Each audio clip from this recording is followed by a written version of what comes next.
that we have. We need to create color base, and here we have model with baked maps.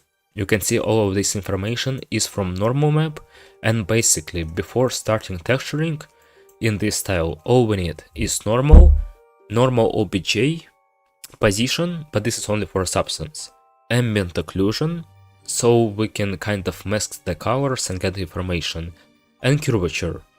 Basically all of these maps will work as a masks, that's it. And all of them are provided in the Discord, guys. Also, if you're watching this in replay, you can check the description and get this model from Discord as well. Yep, let's start. Here you can pick resolution, then we go to import baked maps, we go to maps folder, we select all of them. This is, by the way, pretty old model from our studio. Everything that we provide in our school on YouTube is actually from the studio, was made by, I would say, experienced artists. Some of them juniors, some of them seniors. And yeah, guys, I will spend some time on it, because this is still a workshop, we have limited time. I mean, like, if I will talk a lot, or like, take a look at the chat a lot, I will get a bit distracted and it can take even 4 hours. So yeah, guys, I will just start with Substance right away. We go to texture set list. Here, we upload all of the baked maps. By the way, if you're watching this, you can also take it as a course. This is basically the entire course on how to texture, render, and I hope I can also show how to present it. So this is basically 3-hour course that you're watching right now. Yep, so, but of course without like deep explanation. In the actual courses we have like very deep into details for beginners. So here we need to select all of the maps, including curvature map, and that's it. If you don't have position and substance, you go to baked mesh maps, you uncheck every map here, you click on position.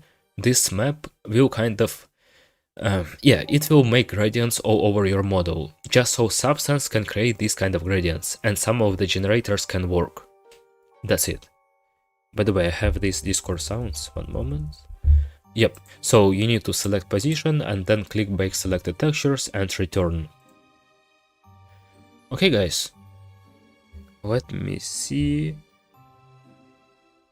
Oля, by the way, can you answer some of the questions in the chat? Because I already answered some of them. Hello guys, hello everyone, we're already starting actually. Okay, so then I switch to material to base color. Real quick, I will use just simple diffuse for this with bake brushstroke option. I will apply it on top. Yeah. Also, we have videos on how to make it in Blender, as I said as well, without any plugins. So here I have something like this. To be honest, this process maybe will take like literally 5 minutes. I'll copy it, I don't even name it, that's how fast it will be. And I just get used to it, it's kind of boring for me, if the model is simple, to name all of these files, I'm just being honest. Then in simple diffuse, we change the preset, because right now we have warm color, we have warm shadows. If for example I want cold color like this one, I change it to blue, yeah? It will look very weird, because right now we have warm shadows. Of course your shadows and ambient occlusion should be cold, and should be colder than your main color. That's a very basic principle. So in this case we change the preset to rock. It will make everything cold. So now, first of all, I would like to make shadows here more saturated right away, and in ambient occlusion as well. That's the first step, and only then I will go to base color and I will just make it more saturated like this, and a bit darker. Main mistake that you can make is to make your color base kind of closer to the final result.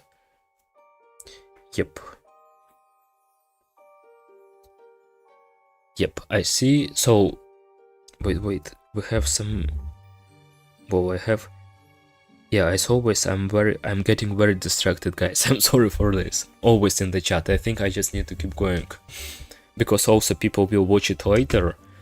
So yeah, I will just answer some of your questions a bit later.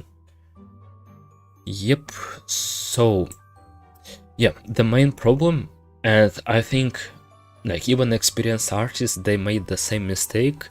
Like you make your color base too bright, and usually people, for example, I can't open the concept right now.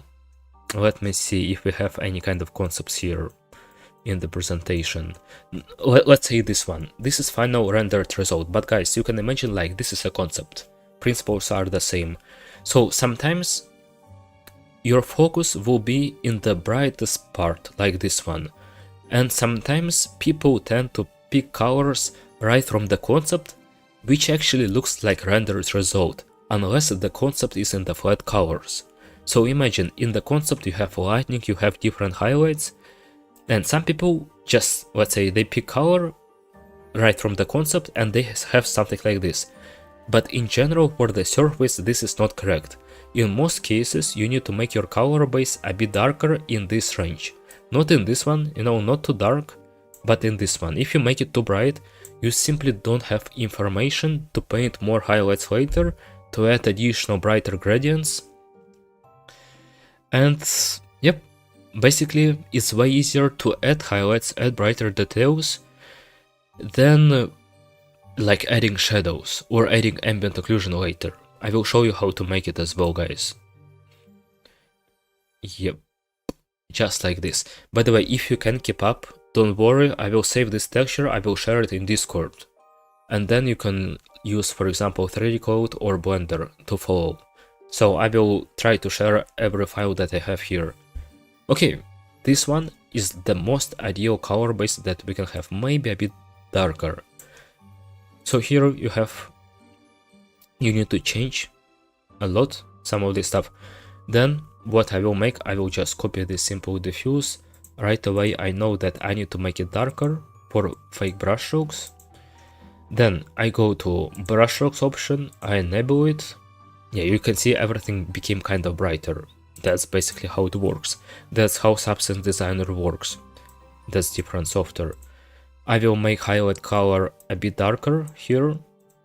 Then we need to go to use custom brushstroke. Right now it's false, you need to enable it. Go below here, and here you need to drop actually the alpha that I shared, or any kind of alpha. You can make your own in Photoshop, in Substance Designer, in Overwatch style, you know, in any kind of style, if you want very fast results. So how do I make it? Basically, you can find it in Discord right here. I mean, it's very simple alpha for cloth, extremely simple. Just made it in Photoshop. Take a look at it, it has different layers, and also it's blurred a bit. It shouldn't be like very hard, it should be blurred. Sorry, fucking hell, we have a lot of tabs, never mind. Okay, so here I have it, and I almost accidentally closed the live stream. Anyways, so we need to drop it in a library here in Substance, define it as texture here. Let's drop it to current section, but actually we can just drop it in a library, why not? So here we have it. Here, later on, we can actually find it right here, and this is what we'll have. Right now it looks a bit weird because the scale is too big. I mean, like, there's too much of these patterns and they're too small. But if you change amount X, amount Y, you can change the length of these patterns. And yeah, we can get these results. This is kind of lazy way of texturing, if you need just some quick results. One moment, I will check live stream. Thanks. My head, I'm not sure, bro, if it's drippy or not.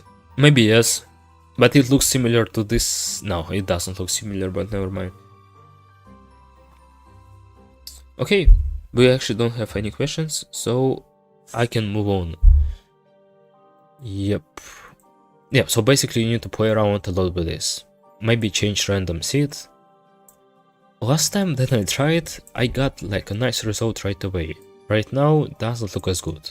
But you can see you can get plenty of different results. But I like something like this. I like bigger patterns. I don't like them too small. By any chance, you don't need to have like very small noise on the texture, unless you already have final finished nice hand paint, and you can add it a bit on top. I will show you some examples later, I think. Yep. So something like this is cool. Like, sometimes, you know, how do you think? For example, you don't have time, you have deadlines in the industry, it happens a lot, yeah? And you don't want to spend your time on adding hand paint details. Sometimes for the games, these objects doesn't make, you know, they're not important. Some of the objects should be very simple. So this one looks too flat, you just need to add something. So you just splash these brush strokes and that's it. Basically, what do we need to make next? I will change highlight color even darker. I don't know, it's good. Maybe I will increase the contrast so I can see them more. They will be actually volumetric. It looks fun. Yeah, I think I can definitely get better results with this, you can see. Like, and also these brush strokes, they work based on the normal OBJ.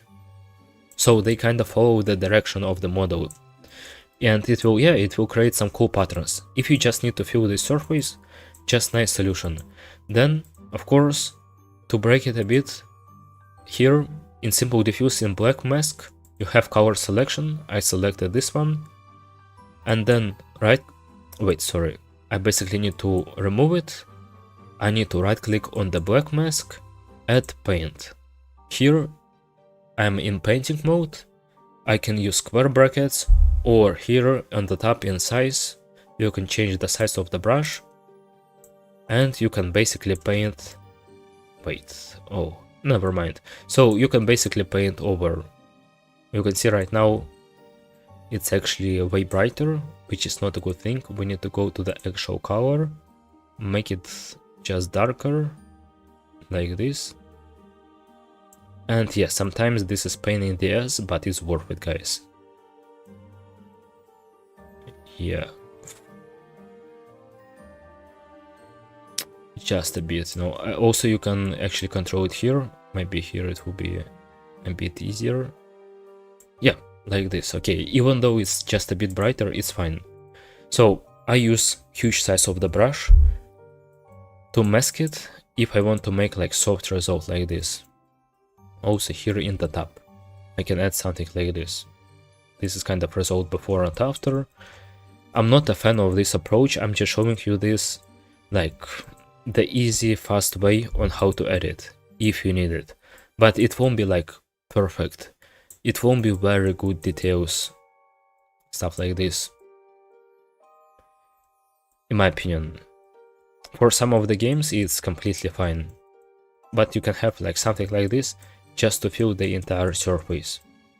Okay, actually simple diffuse give us pretty fine result. This part should be golden. If we go right here, I won't even change anything here. Everything looks nice. The only thing that's... one moment... yeah, never mind. So the only thing that we have, you can see we have this weird ladder. So all we need is to go to the mask, to the color selection. This is basically the mask. Here you can see it. Right click and add filter. Damn, it's too hot in this with this head, you know. Never mind. So we need to add blur, and then we need to add levels. I think we need to make it almost every time. And with levels, like, this is the most common trick that I probably show on every workshop, on every course. So with levels you can increase the contrast like this, with these sliders on top. Levels is a very underrated tool. You can control brightness. Sometimes you need to remove the contrast. Understanding of levels hue saturation is like part of 3D art journey as well, guys. So if we compare, like, even if we have something like this, it's fine. Maybe we can control it, yeah, a bit like this. Yeah, to remove it. So it's just way better than having something like this. This is basically what we have right now. It's way softer. And what about this guy? We basically need to make the same. I will copy simple diffuse and black mask. Yeah, here everything is way faster because we have nice ID map. if you don't have ID map, you need to right click and use paint and paint over it, or select by polygons.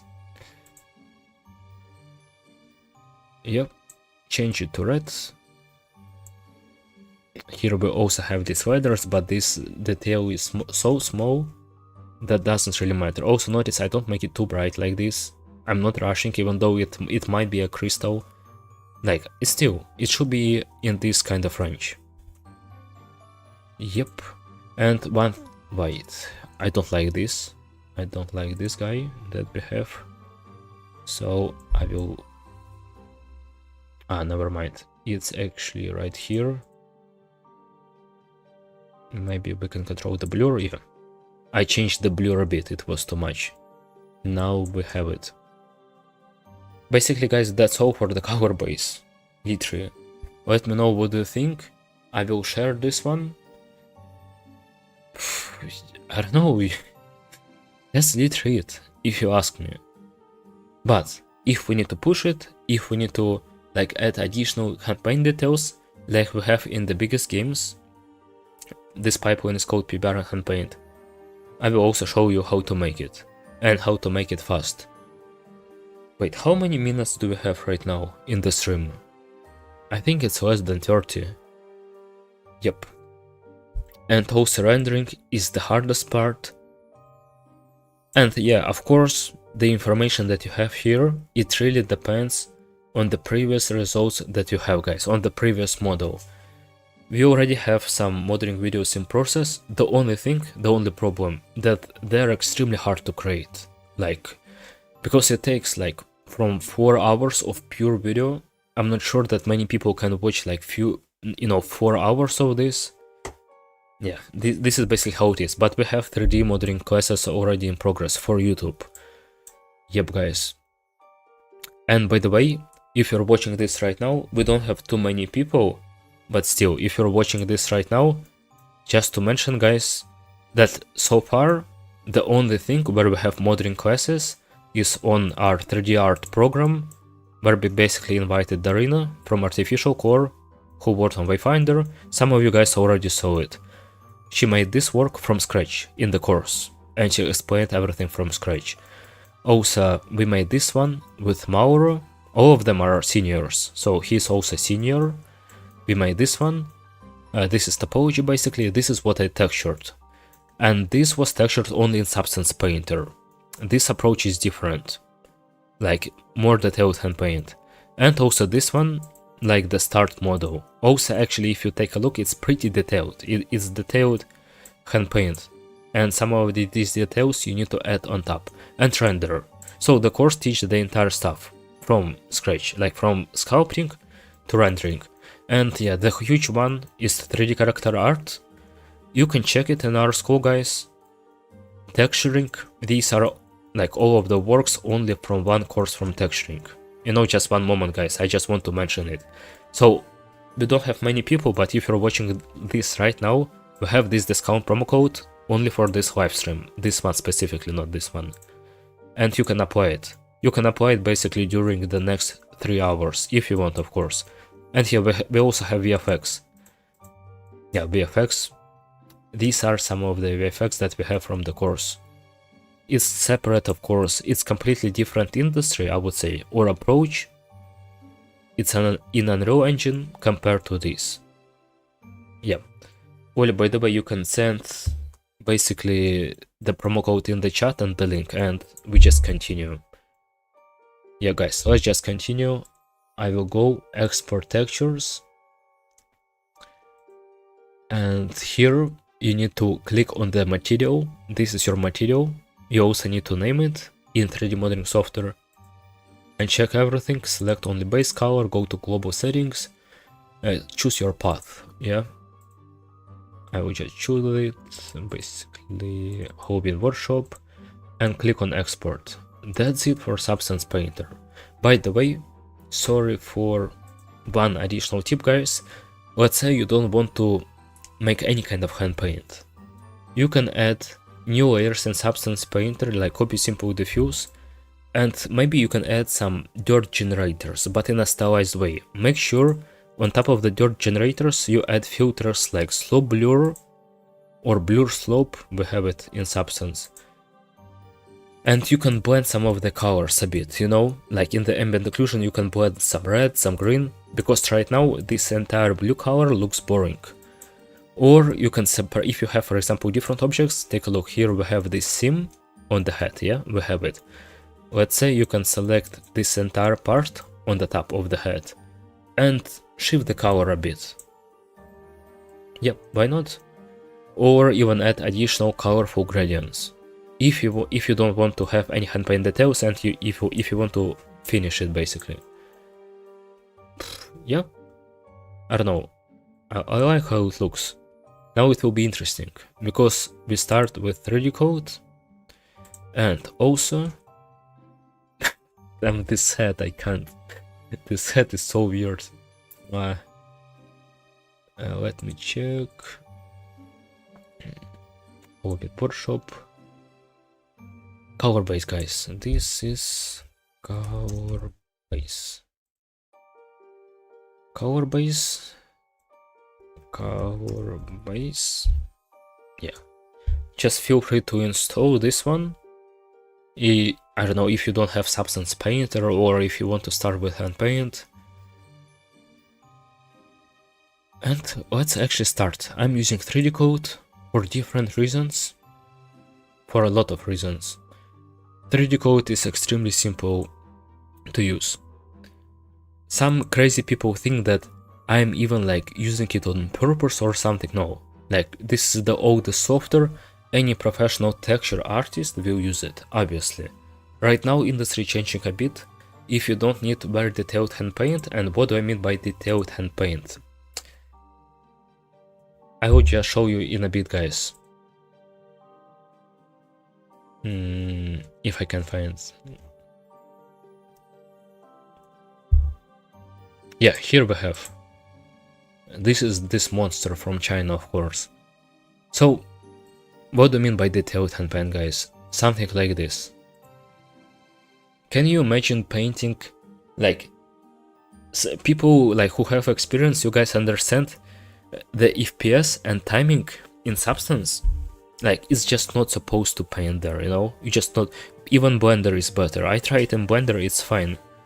But if we need to texture something like this as fast as possible, with literally thousands of brushstrokes, we need to use the best software for this. So far, for texture painting, the best is 3D Code and Photoshop. But as I said, the industry is changing. Like, if your textures aren't that detailed, of course you don't need to use it. Obvious reasons. But sometimes you have insanely detailed textures, like this guys, insanely. And also in Wayfinder, in Ruin King, they have it as well. And especially on the characters, just way faster. I can even... No. Yeah. This was, by the way, my inspiration. I studied this guy a lot. Just the technique, I was curious how he can make these soft transitions. How is it possible to actually give paint real look? Because this is all we need on this texture, and this is very rare skill. By the way, this is another reason. Oh no, very good one, very professional. Let me know, guys, what do you think about this? This is 3D model. Not many people believe it, but this is not painting, this is 3D model actually. 4 years ago. Yeah. I will take a pause to answer some of the questions. I'm still not over how Substance Painter... I mean, it's fine for painting, but not for extremely detailed one or fast one. I'm talking about Substance. By the way, thank you guys for sending messages in the chat. Anyone who can send message, you know, support, watch it, I appreciate it a lot. Hello Adrian, by the way. Will you add dirt and occlusion with some green and try it? Yeah, of course, as always. We discussed it with Adrian. You always need to add it. I don't know, right now, yeah. By the way, if you literally take a look at any project, like style of the project, they blend colors everywhere, like green and red colors. They always blend it on almost every texture, I think. Doesn't matter rocks or whatever, wood, on basic materials. I mean, there is no newer method. One new method that I can suggest you guys that we didn't have before, like 4 years ago. Even if you have low poly, just use Substance Painter to block your colors. You don't need to paint everything from scratch. Basically, the new method, the only one, is like Substance, and then on top maybe some additional details in the roughness, even in the normal after you bake it. Basically, this is like kind of Wayfinder style. It's not even the method, it's kind of the visual look. That's the difference.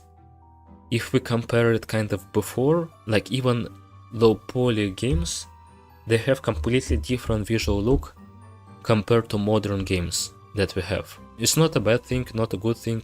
Some people, for example, hate Warcraft look, and I don't know, they love Overwatch or something like this. So yeah. Also, the style is important. It's more about art theory, I would say. But yeah, at the same time, every time I suggest to use Substance Painter and focus on PBR models. PBR is the future. Anything related to PBR cannot be replaced because you work with already baked maps and your texture should be very precise. And also it's just way faster, more projects in PBR.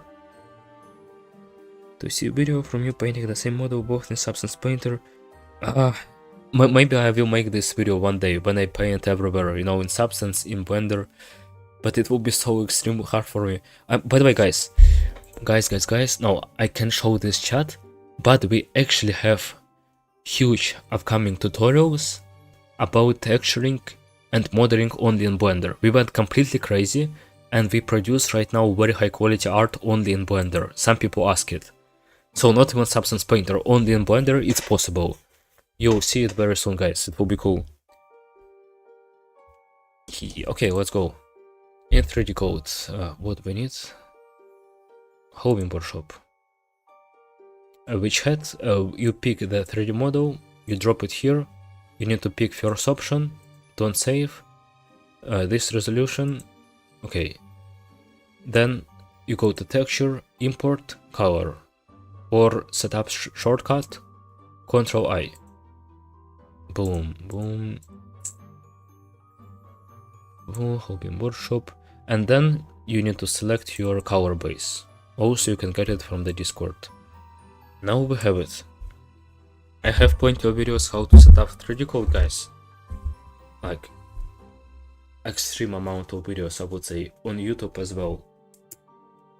Like, actually, you know, recent YouTube video that you can check right now, 1 hour video, I would say one of the best, the most informative and kind of underrated videos, because Roblox video will get like 70k views, you know. Very good guide, 1 hour on texturing, literally from scratch, and also PBR texturing will have, you know, 4k views. So far, in my opinion, like the best guide that I recorded. So after the workshop, you can also check it out. Okay, guys. So here we have color base. It works the same as Photoshop, I would say. Also, shortcuts are almost the same. You can add new layer, name it. Make sure you have color palette here. If you don't have it, go to Windows, Panels. I use third brush. I remove any weird stuff.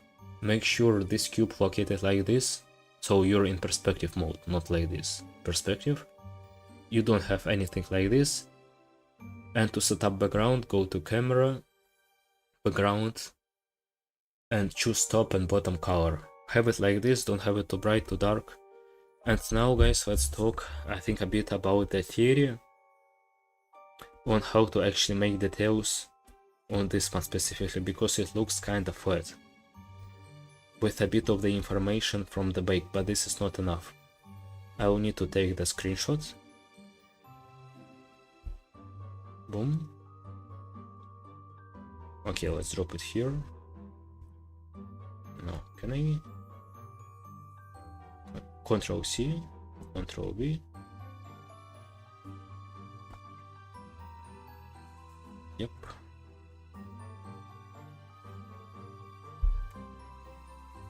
Fuck. What's happening? Yeah, as always. Yep. I don't know what's happening right now with my tablet or with Photoshop.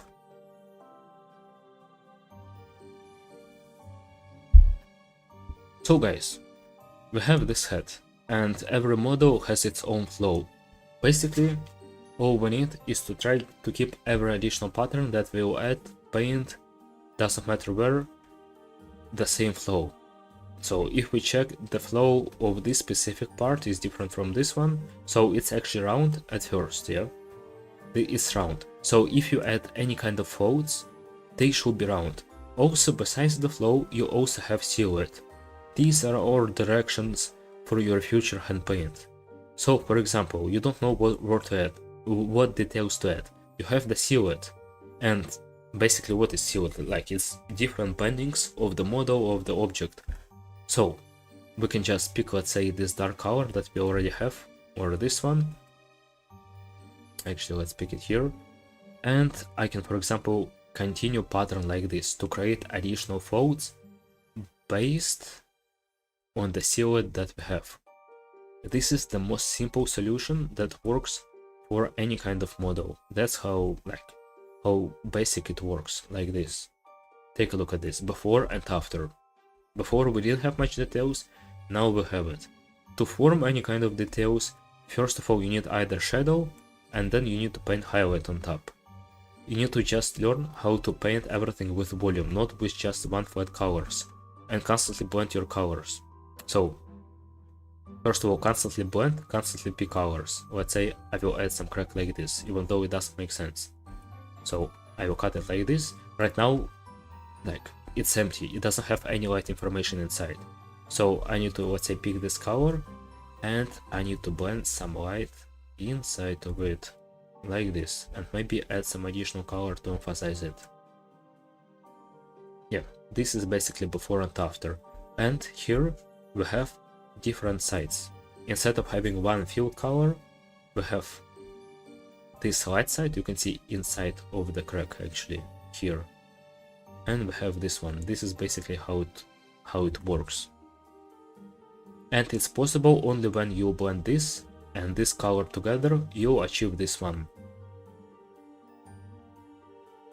Never mind, we don't need to add any weird stuff like this. For example, you have this detail, some people like to break it, some people like to pick color, paint it entirely, or paint everywhere. You don't need to make it. By the way, I like this round pattern for some reason. Here, why not? Could be like a small accent. Yeah, basically I wanted to explain the flow. First of all, we have this flow, and also sometimes you have some details on the scout. They are also your kind of, you can take them as direction. Let's say this line, you can make something interesting with this line. Or you have like, it's barely visible, but you have patterns like this. And let's say you can pick this color, you can add something like this, continue it. The way it works, I just continue the patterns. And here as well, you can see on this specific head, this will be the direction of the pattern. So if I add something, it won't be like, it won't go the opposite direction. I won't add a scratch that will go like this. It will look very bad for design. I will rather add something like this. Damn, I'm already painting too much. I think I need to paint already on the head here. And for this, let's try Photoshop. I will press Ctrl P. You need to go to, by the way, Edit, Preferences, In, Out, select your Photoshop .exe file, Apply and OK to make it work. And here, yeah, it's so good. Even though I don't see much of the silhouette, but what can I make here? yeah, actually plenty of the stuff. I can pick this color. I think I can continue like this. Maybe I can even break it this way to create kind of fold. The most important part that at this stage I don't paint in 3D code. It might sound a bit weird, but if you want to paint very soft details, you need to use Photoshop. Maybe 3D code if you're like a very experienced artist. You need to use brush with lower opacity there. Here I just used the most basic regular pressure opacity brush. If it works weird, maybe you just need to practice a bit more, or you need to check your tablet properties. Make sure that your brush, you can actually tap slightly. You see it will be slight. You can tap hard. Let me show you. So the brush should change the size and the pressure, like basically the opacity, depending on the way you press. Yeah, like this. This is how it should work. There are plenty of videos for different tablets on YouTube. And yeah, this is the worst part when you have your first tablet to set it up. But for this, by the way, I will copy wireframe on top to see where we have it. Just hold Alt, and this way you can copy the layer. Yep. Boom, boom. Boom, something like this here. And basically, if you take a look, I'm painting mostly with the highlights. That's why you need to make your color base a bit darker. Like this, like this. So I can barely see these details, like this is a mess, but if I add shadow below it, it will kind of make some sense. Maybe I can even break this line, let's say slightly like this, you know, not too much, not like this, but just slightly like this, like a small detail that won't mess up the entire normals.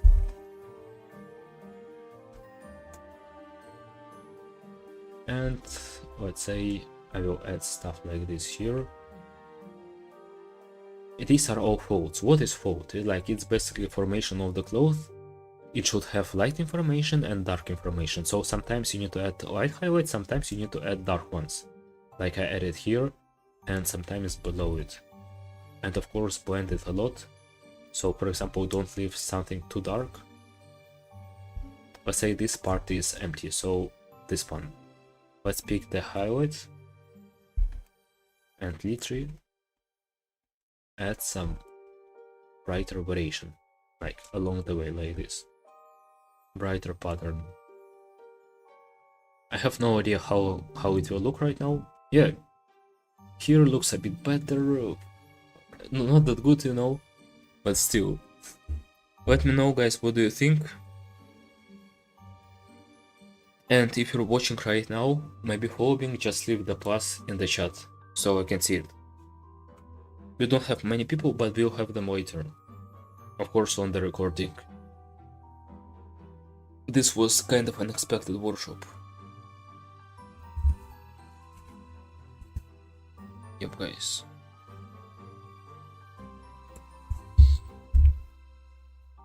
And recently I just love painting with projections.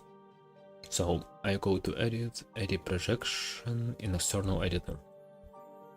I'm just too lazy for other stuff. Here, hide light map, add new layer.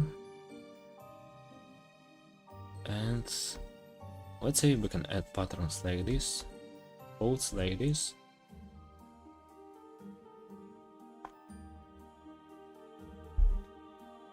Also, I'm trying not to kind of play around with, I would say, classic stylized patterns.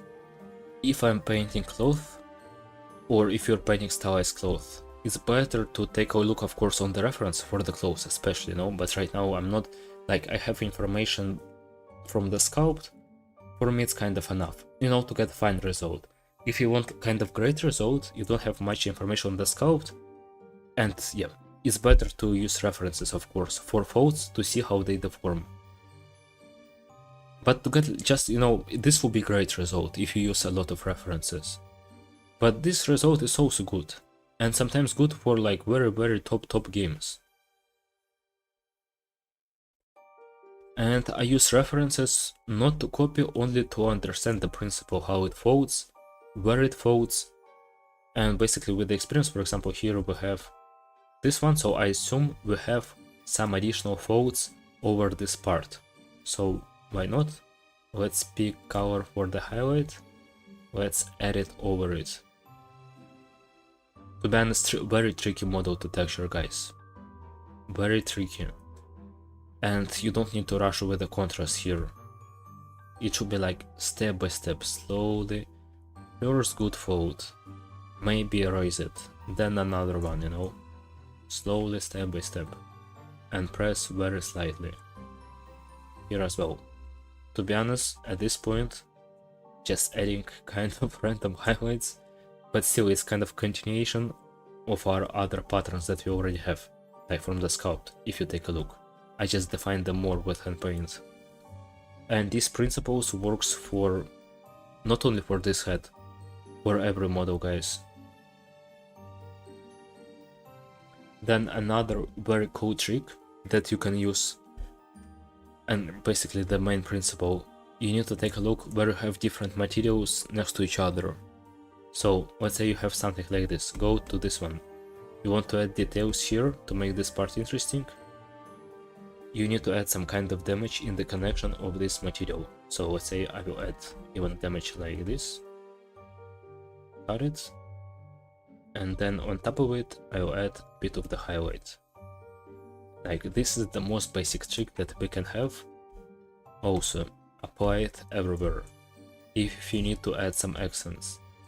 Sometimes it could be like in completely different ways. Let's say in this way, but don't add it, you know, everywhere. It should work like a small accent.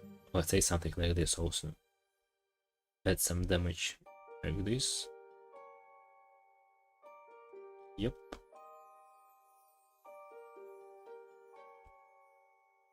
And this is basically how we form detailed hand paint, step by step. If I press on Ctrl S, you'll see it. It will save all of the details here. From projection, now it's like almost looking ready if you take a look at before and after. By the way, then it's very dangerous to paint once again in projections, because it can kind of copy the layers, it can mess up it. I suggest to pick different angle. And sometimes, yeah, you can rotate the model, blend it a bit here. This highlight is too bright. If you need to add harder details, you can also make them in 3D code, just like this. Guys, this knowledge, like if you're working as a 3D artist, if you want to work in the future, if you just want to work in the industry, this is something I wish to know, like I wish I knew before. And this is something that can literally push the texture. Some people, you know, kind of underestimate it. But very small nuances, small tricks, this is what can kind of push your texture to great level. And also it's extremely important because it's literally our job or freelance, you know, for someone. And this is, you know, just your skill. This is constant learning curve. If you're a 3D artist, you can master hand paint, detailed hand paint. Like this is a very small percentage of people who can actually understand it. You know, not to repeat, but to understand these patterns, how they work. And yeah. By the way, some of these principles also applied in the rendering as well.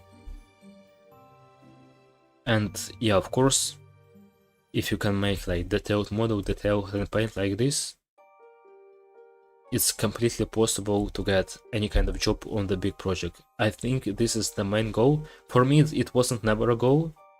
I just wanted to know. So when I started the entire journey, I just wanted to work on a freelance and on the comfortable project without any crunches, because I hate game dev for. I had like big game dev for the crunches, for deadlines. No one likes actually working on deadlines. So my goal was just picking the comfortable studio and the comfortable freelance projects. This is the best thing that you can make, in my opinion. and literally work everywhere. But yeah, that's a different story. Maybe we'll talk in the end of the webinar. Alright guys, it's kind... Wait, what the hell is this? Ah no, it's some weird detail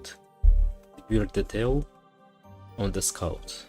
I thought I painted it, but I don't like it at all. I will kind of continue it like this. You know. Sometimes if you have like fault, you have this damage, you can kind of pick the dark color and also continue it. Like this. And one last trick, because this is still a workshop, you know, and we have limited time, I want to show you how to paint extremely organic stuff. And it will be only in Photoshop. And also guys, we need to save the texture, of course. Save as.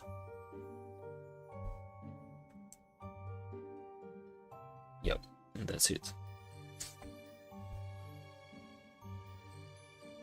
Small channel share process. Actually, damn, we don't have a channel to share the process, but let me create it right now.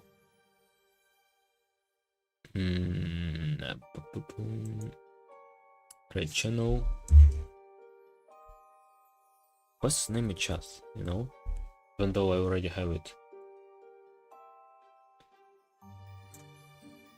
Share your progress here. Yeah.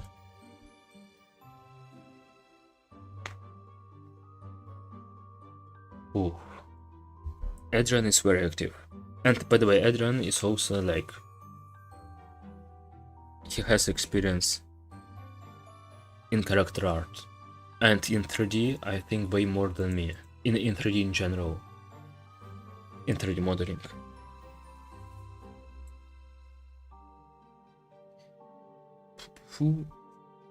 Yeah, we have the same amount of people, even though we don't have many questions. Yeah, I think, yeah, the last thing that I wanted to show for this workshop. Yep. How to add... No, let me actually use projection. So pick the angle, edit projection in external editor, update, hide it, new layer just in case.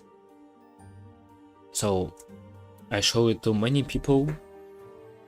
Actually in the course, only in the course, I think, to create this guy, where first of all to create this pizza, and also to make lava, to make it extremely soft in some parts, and yeah, to make the snow. If you take a look, the snow is extremely soft. This is kind of what we need, and here as well. Where else do we have it?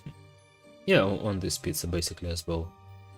So this is kind of technique actually that I found that was useful for me. So let's say this pattern, as you can see, it's pretty hard. It looks like a hard shape. If we want to make it softer, or if you want to add any kind of organic detail, wave, soft detail, clothing pattern fold, you can just make a selection using regular lasso and make sure it's round. So to make it as round as possible, you need to release it pretty fast. So very fast move. Don't select it, you know, like this. Don't try to make it perfect. Just, you know, make it as fast as possible, like this.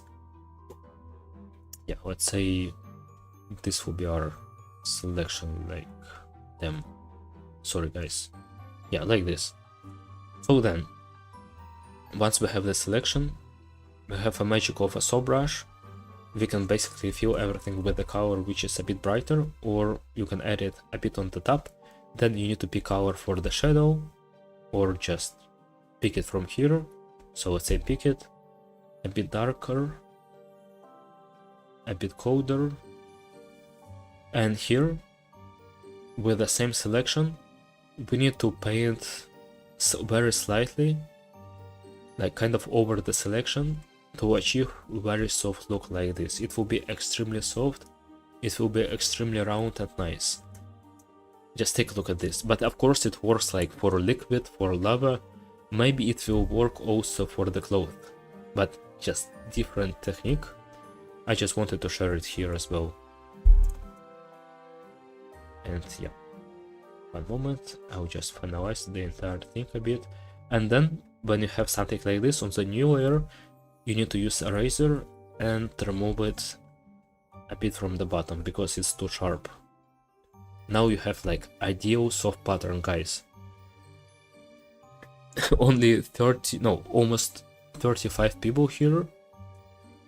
And this is just gem, you know, for texturing. This is what you can get. Extremely soft. This is, by the way, how he creates some of his stuff, probably. This kind of like extremely useful. Yep. And I would say, even though I don't like here it specifically, I'm just showing you as a technique. I won't make it, you know, too perfect on this workshop because we kind of have limited time. So then we have the goat, obviously. Initially, the color base for the goat, like, it's not entirely yellow. It makes sense, you need to make it a bit more orange. Unfortunately, I didn't make it even more orange like this.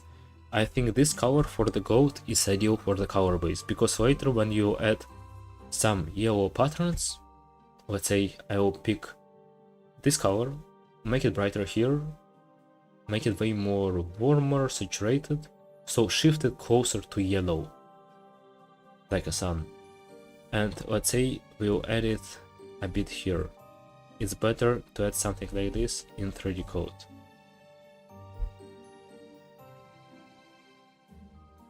It will look way nicer, and if the color base will be even more orange, yeah, it will look even better. Let's blend it a bit, so it's not that shiny also, like, usually it should be only in the sharpest places, in the sharpest parts. If you have something like this, of course you can continue the patterns to detail it a bit, to make it more sense, because in the sculpting you can make it like perfect. You can't. If you have tiny lines like this, you also need to pick this color for the highlight. You need to break it in different ways. I prefer this way, like diagonal patterns like this.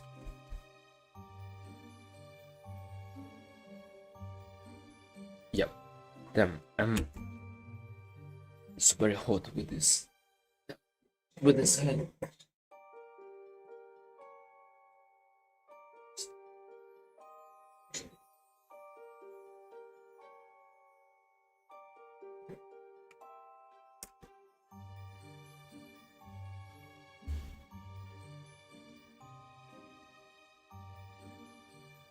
Thanks. Yep. Okay, guys. Damn. We still have like the same amount of people. Sorry, guys, for the pause. Let me just think a bit. Like, what else can I share here? Because, and by the way, let me check how long is the live stream. So what time do we start? I think we started. It's actually 1 hour, guys. Yeah. It's crazy. We already actually almost finished it. And I explained almost all of the stuff. Right now, I think I will just focus a bit. Extremely hard to explain in all life and texture at the same time. So, also I want to talk about the patterns that look like this. Sometimes you can paint them similar on both sides. Like patterns like this. They're fine if the part is round, like if this object is round, it's fine. Or something longer like this, when you add these patterns like this everywhere, like let's say you add it here, the same one, it looks like a noise from the distance. It's just way better to make one side of the pattern longer, let's say like this, and straighter, and the other side rounder, just so you can have more interesting contrast, or just blend it. Also will look very cool. Just blend it a lot by constantly picking and slightly pressing like this. So instead of having a tiny line from the curvature, we can actually have some interesting pattern like this. And here I think as well. Sometimes I just make these lines bigger, like even like this, it already will have some difference. Like here we have this angle. Sometimes you can create some damage based on the angle, also based on the silhouette. Classic technique. To learn this, guys, and to learn this in detail, welcome to our school, actually, N-hance school. I think we have it in the bio, in the description of this live stream. So another example on how to add detail. And also it won't kind of mess up the normals too much. You know, it's important not to break them and keep the flow of the highlights. That's also the difference with low poly. Also something like this here. I just fill it and then cut it in this way, just round way. To be honest, just to get rid of these, you know, weird tiny lines that we have. I just sometimes fill it with the light. Here the same principle as well. I just hate these tiny lines. Sometimes you can have it, like if your project allows you to have it. Some people even like it, but if you think about design, no, it's like not the best idea. And this is what also other people told me. But really depends, you know. Depends also how much time you have on the project. Sometimes, you know, you just need to give fine result, and people. I remember, guys, by the way, I need to tell this story. One day, one company, actually I think there were kind of semi-realism style project. They asked me to texture like weapon, a gun, and like they had to make it extremely fast. Like they had deadlines and they were like able to paint like maybe a few $100, you know, 400 something like this, and using simple diffuse with some break brushstrokes and just adding a bit of the post process, I made it in literally like 1 hour or 2 hours, you know. I don't know, and they were amazed. Like they saw a result like this, they like, damn, like this is exactly what we needed, because before the result it was too noisy. Like sometimes people just add noises in substance, materials on top on the stylized textures, destroy everything, you know, destroy the volume. Sometimes you just need to kind of do less and keep everything simple. Basically the technique. They were very happy, you know. And also it was extremely the easiest project of my life. And the easiest money as well. It was kind of semi-realism project. Yeah, by the way, these are type of the best coins that you can have. Yep. Okay, yeah, I'm just talking a bit. This is what I added here. So here we have this pattern. I can kind of continue the damage of it based on this pattern. It goes this way, so I picked the shadow. I decided to continue it, and also I decided to paint highlight over the shadow. So this is what we can add. I continue the shadow and also the highlight. Boom boom. Follows kind of the direction. Exactly what we need. Also, if you don't have limited time, like me right now, just add, you know, some of the brighter patterns here and there in the sharpest places. Like maybe here, you know, in the most visible places. Not here. Here is fine, you know. If it's too small, there is no need to add it. Like, there is no benefit to add extremely small highlight here. No one will see it anyways, you know, from the distance. Client won't see it. This one, for example, some people will see it. Ah yeah, this one, yeah, you can detail this guy a bit. Looks messy, but with hand paint, if you just go over with the same brushstrokes, it will look way better. What about this guy? Let's actually block some white here on top. It will be orange. The base is red, it will be orange. And I don't know, let's add some blue here. Sky blue from the bottom, like a reflection. Then Ctrl P.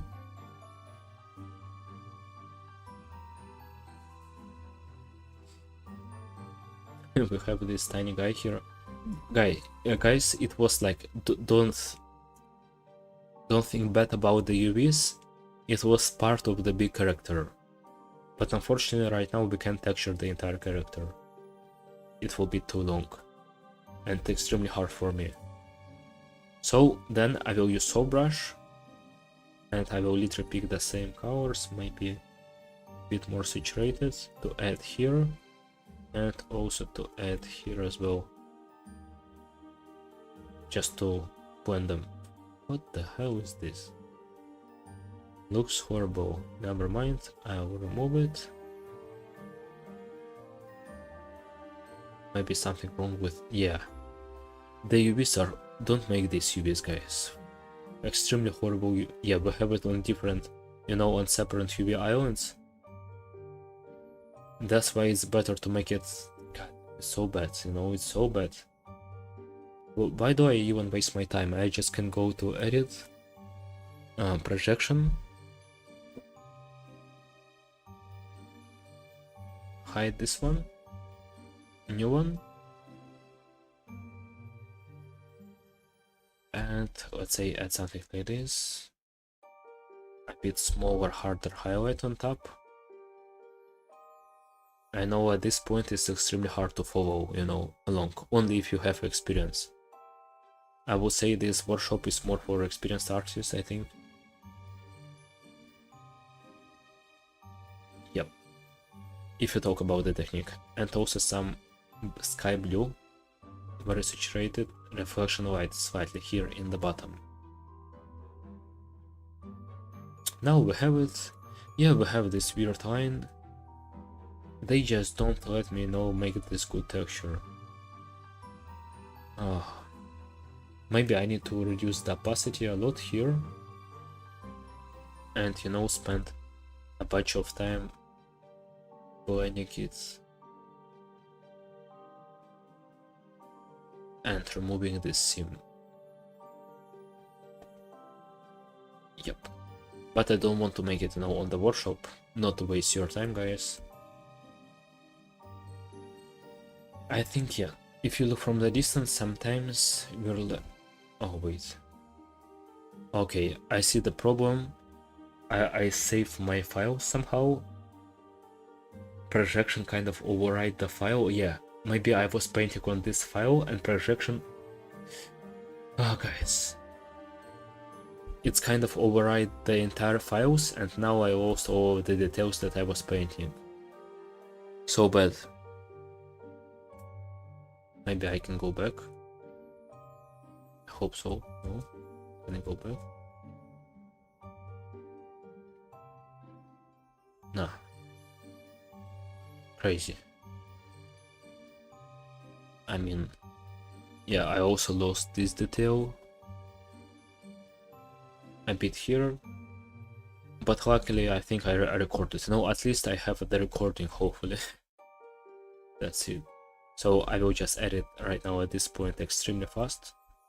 No, just so it can be somewhere here. Yeah, it's so bad. Projections isn't a joke, guys. Be careful of the projections. Like, I just used the wrong layer that I had below. I made a quick mistake, like I had to create new layer here.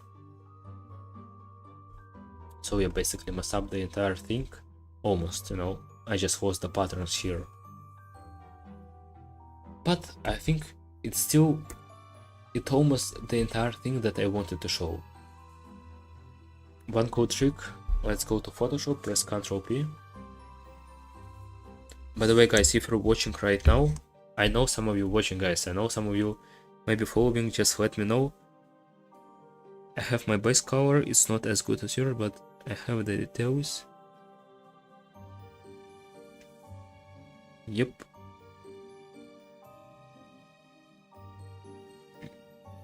Don't get too saturated. Yeah, it's very weird, but only for the gold. In most cases, I use very saturated yellow highlights. It's weird, but only for the gold it works like this, for stylized gold.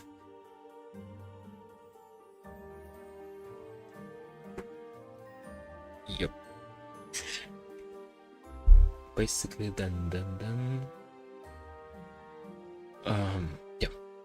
One cool thing that we can have. I will copy all of the layers. I will make quick selection, but ideally you need to make it on the ID map. So let's say you can have a selection like this for this specific part. And it works with rocks, I don't know, with any kind of material. If you have a bunch of something, you can separate it with the hue and with the like brightness. So Ctrl L, make it just a bit brighter like this, and maybe Ctrl B, make it a bit more reddish, maybe a bit more yellow, Ctrl S, and this entire part, like, it will have different hue. If you have more folds, it will be way cooler. Just take a look at this. And also, of course, if you need it, change the opacity. It's just, you know, slight difference, but it works very nice when you have like multiple objects. Yeah, so unfortunate that I lost some of these files. I mean, some of the details here. But I think if we compare results before and after, let's see the difference actually. So this is our color base, and this is basically what we added. Like this, very simple stuff, extremely simple at this point, without, you know, much of technical design, I would say, and without much of very deep detalization. But all of the principles are the same. Here, to be honest, I'm just being, I won't add anything here. Maybe some dots, let's say, add something like this, you know, blend it.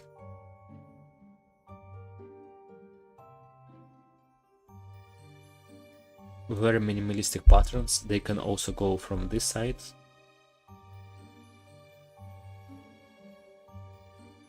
Wait, 1 moment. Yeah, maybe, you know, patterns like this. Also, if you don't have it in the sculpt and everything is clean, there is no need of destroying it, you know. So if you have it in the sculpt, if 3D artists make it clean, just keep it clean as well. Add some minor details, maybe like this. Yep. And one last thing. The final result, of course, because I lost most of the details, doesn't look as good. But still, by the way, right now I'm just going over with the main color to literally soften everything, because I felt like shadows are too dark and I have dark lines everywhere. So I will soften everything, just like this. And it will look just way better without these dark shadows. Because cloth is just soft material and light should spread equally.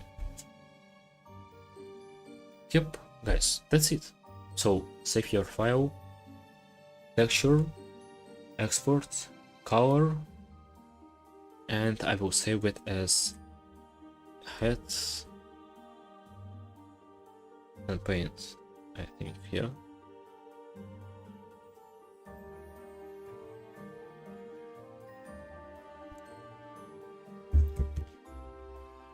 Do you ever work on low poly models or motion paint models based on sculpts?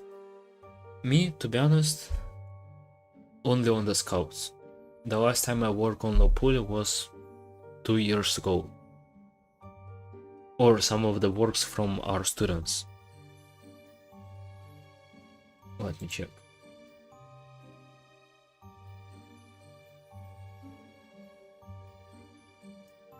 Yeah, which one? This one. But it's cool. But still, even though it's low poly, we still have color base here. Take a look. Yeah, this is like extreme low poly, you know, very simple. But with Georgia, we have color base here in substance, and then hand paint. Yeah. And guys, if you're watching this right now, you just want to join or learn stuff like this, because this is work from the student from the school, and also she was watching the course. So in general, if you just want to learn the entire profession, only right now we have this discount promo code. We'll have it only on this live stream for 5 people. And also if you already enrolled in any of the courses, you can also use it. But if you already enrolled, you won't have limited spots. And this is 30% guys, 30% off on any stuff if you just want to join. And this is basically, by the way, this is art theory that we have for each material in hand paint course. Same principles of the design for the wood, big, medium, small shapes here as well. So good, but you can apply it also in hand paint. Actually, sculpting references are so good for hand paint. Yeah, metal. Go to basically blend colors, same principle that I explained here with the highlights. This one, yeah, this is my photo as well, you know. Yep. So guys, yeah, just feel free to edit. The link I think in the description of the live stream. Yep, and what do we have right now? I export this texture. It's time to actually create PBR maps. And guys, keep in mind, I might be like, I'm talking a bit slowly because it's almost 1 AM on my time. And some people like told me that like it seems like I'm too tired or something like this. Maybe because I'm recording late at night. That's the only reason, you know. So just don't worry about this, you know, because some people were messaging me this. Okay, so here in the project, we basically need to drop our hand paint, and I will share it. I will share it here in Discord. I will also share it here. This head, bro, it looks so weird.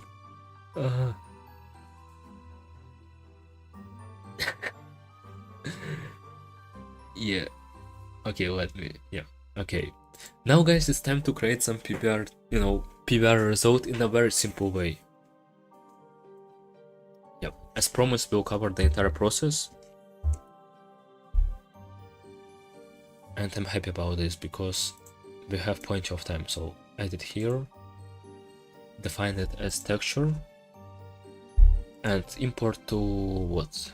Maybe to current session. It doesn't really matter. Then we add new fill layer. We select only color, we drop our hand paint here. Now we need to have our hand paint here in Substance. And just in case, make sure you have your maps also loaded. So what do we need to make? We just need to make simple roughness map.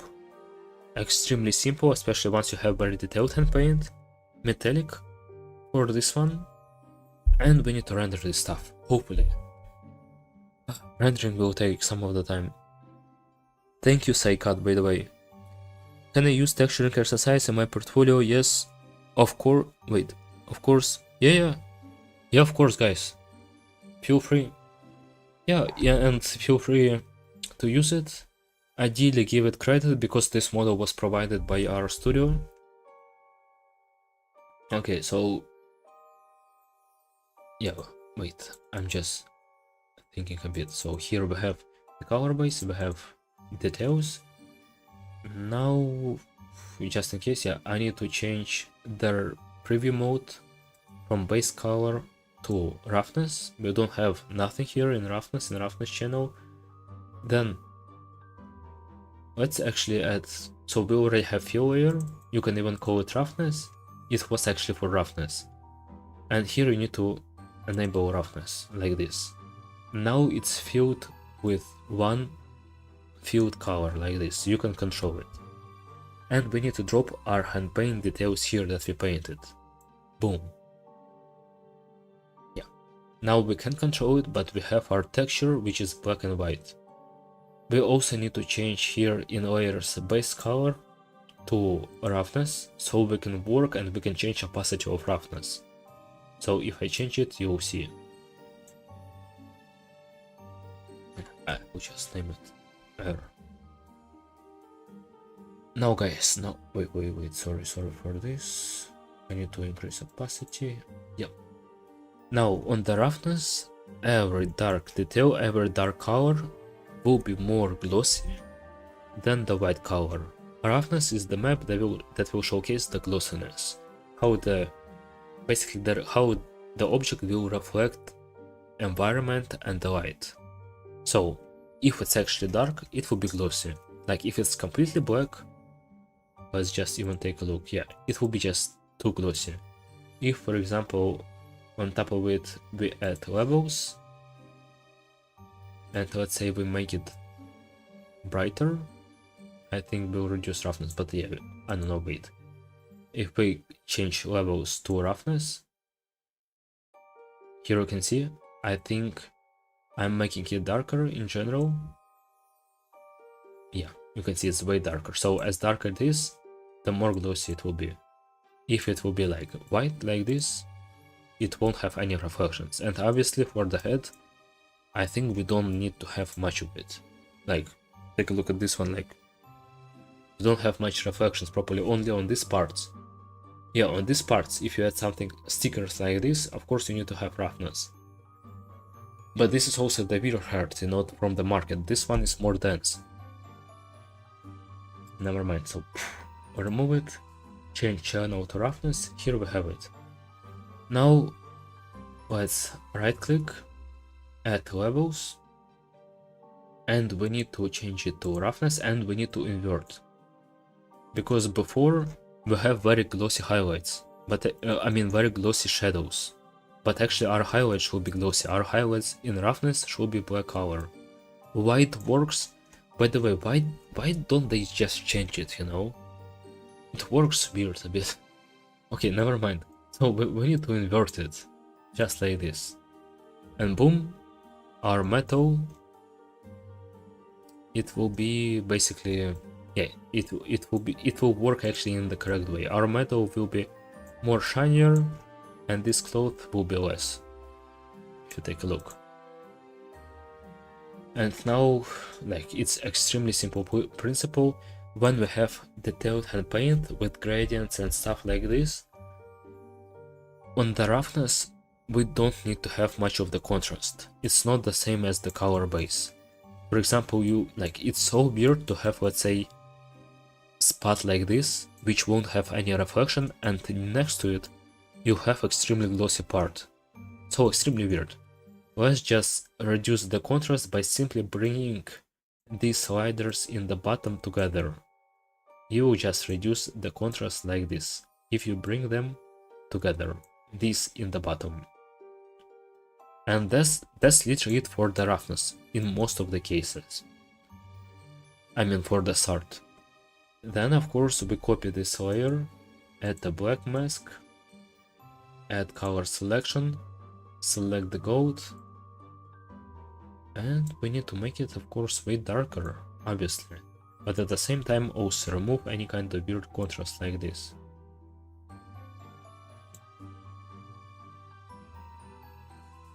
And if you need to increase a bit of the, let's say, darker details, yeah, you can play around with this.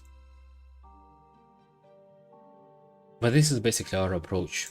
And by the way, here in roughness, to make it like perfect, let's copy the blur and levels that we have here, same principle, and apply it here. Then looks a bit weird. Never mind, like, it's fine. Like this, it's fine.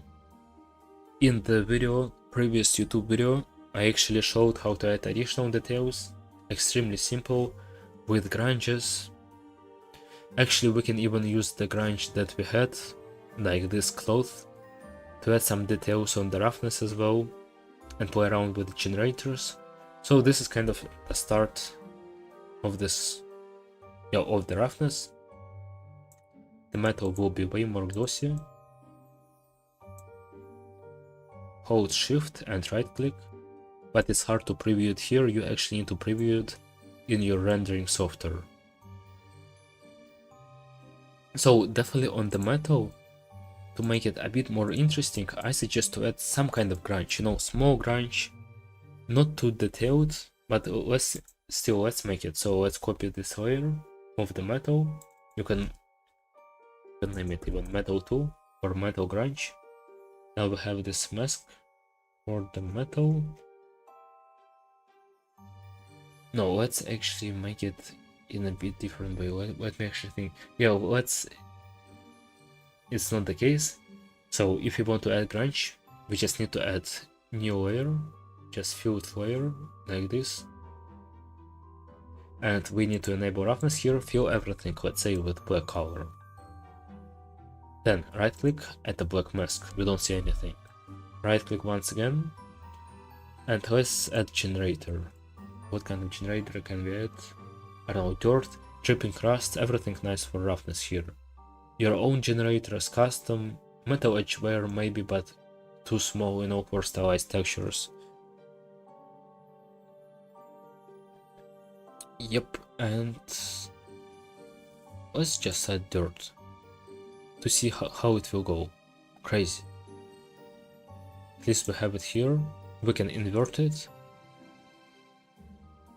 And I think we need to, yeah, so we have grunge amount. You can control it. Right now we have kind of dirt everywhere. H masking, if you need to mask it. And do we have the contrast? Yeah, contrast is important part. So this is basically what we have. Before, this is our roughness before. I added new color, I made it darker, and now we have the dirt everywhere here, like everywhere. So let's say I want to make it only on this cloth or only in the metal. Of course, these metal parts are so small that the dirt filled everything with black. I think on these metal parts it's even better to paint roughness, you know, with literally like paint some brush, just stomp, you know, some just, you know, basic paint layer and paint slightly with this type of brush. Literally stomp, you know, once, press few times, and that's literally it. But let's work with the dirt a bit. So we have dirt generator, it works right now everywhere, yeah? Dirt is also the mask. This generator is just a mask that masks kind of in a weird different way. So we need to have it only on the cloth. So let's copy color. Let's actually add color selection here. Let's select, of course, this one, the cloth, and dirt. We need to put it to multiply, so we can see information only from the layer below. Dirt will work only with the layer below, so not everywhere. And here you can basically see how it works. Now what? Dirt contrast. On top of it, you can add filter. Also, like extremely simple knowledge. It's not something. It's something that you don't need like a master degree to study this stuff. Extremely simple tools. The hardest part is, I would say, hand paint, you know, and not messing up your values. Okay, we have even huge dirt here, which looks very weird. We can also control it, but at the same time kind of stylize. So you can have something like this. Then let's say you can add paint. By the way, I never tried this in my life. Do we have cloth here or something? Oh yeah, cloth brush. Cloth. No, it can't find the alpha. Can I just drop the alpha here? No, can't. Okay, what do we have here? Some weird stuff. Okay, this one. Okay, is this maybe? Okay, I can use eraser with this. It's better to use eraser, I think. No, still doesn't work. Wait. Never mind. So I forgot that you just need to use paint once again. Click on this option to paint over the mask. I don't need to make anything stupid, you know, and just press on X to switch color. So of course, if you paint with black color, you remove the mask. You can remove it, you know, in interesting ways, like this, or you can pick regular alpha. If you press on X, switch the mask to white, of course you will paint if you need it. Yeah, but we don't need to make it, of course.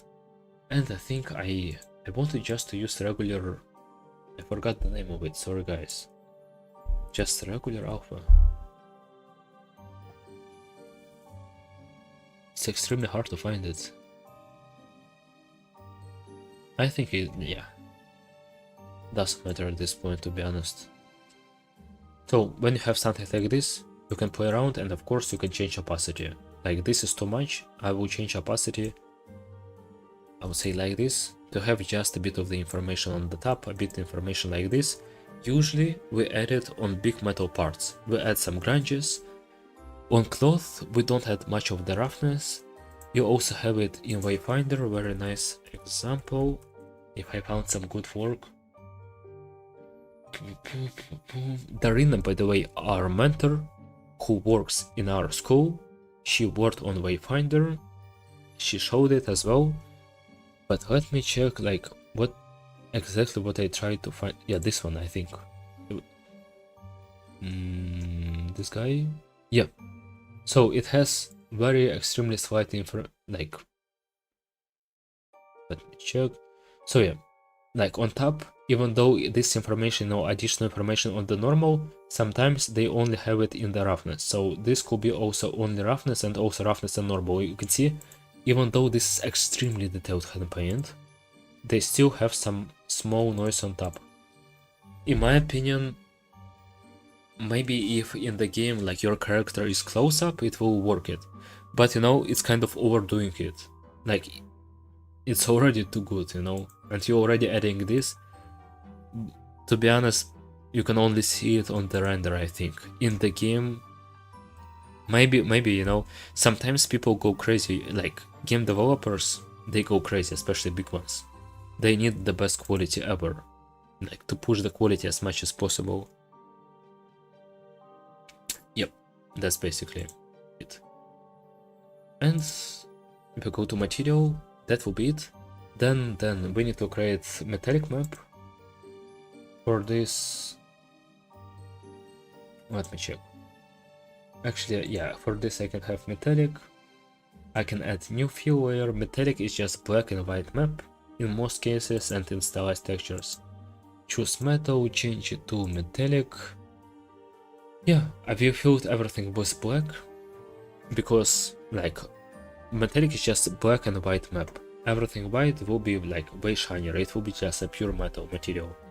So copy this layer, right click, add black mask, right click color selection, pick gold, which is metal, and make it pure white.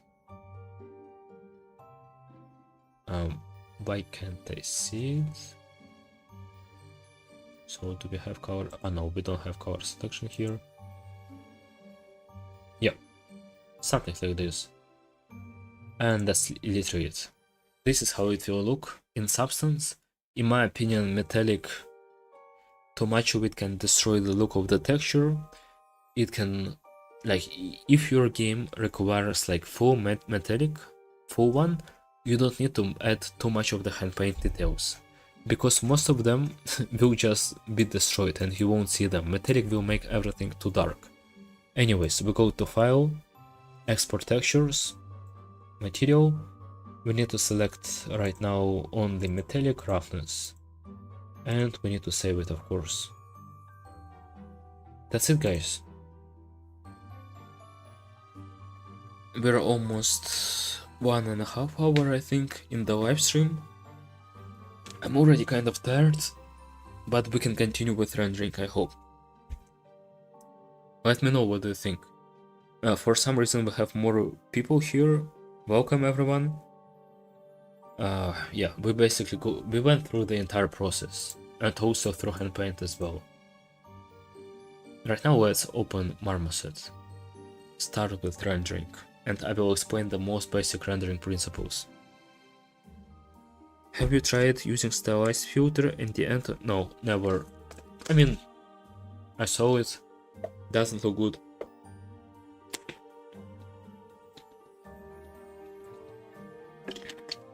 But it only depends on the project. Oh. Actually, I have the scene set up. Okay, I will open a recent scene that I have here. I hope, yeah, continue, skip. So yeah, I have the scene set up, but I will start from scratch. I will remove every light that I have here. Basically, and even camera. In Marmoset, like, I won't go like through the entire software, but of course, you need to go to sky, change mode to color, pick background color here, everything extremely simple, add new camera, and then in render, wait, in render, yeah, no, in camera, save frame, so you can see the frame, and then in render, if you go to image, output image, you can choose resolution here, like this. I just use square resolution, I render everything in square, then I set up in Photoshop. But for most of the works, we don't use square format.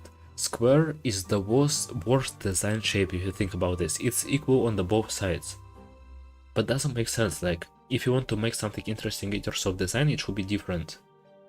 So, it's better to use horizontal renders for horizontal objects, for multiple objects, or vertical renders. Square renders work only on very simple, like, solid works, like square works, I don't know, piece of fish, for example, or just close up on the face, but still, like, I don't suggest to use square renders. And if we go through our station, if we go through the best works, what is this? Yeah, but you won't see much of the square renders. But this one is square. Ah, no, this one is not square. Yep. Never mind. Wait. Here. Yeah. Okay, let's just drop our model here. Which head? Boom.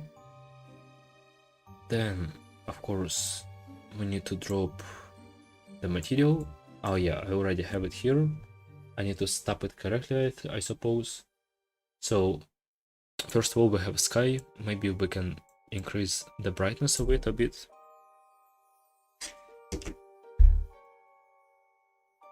Guys, I will try to make it as fast and as interesting as possible. Yeah, but at first I need just to stop it, drop the texture here. Roughness, yeah, we have roughness here. Need to drop it.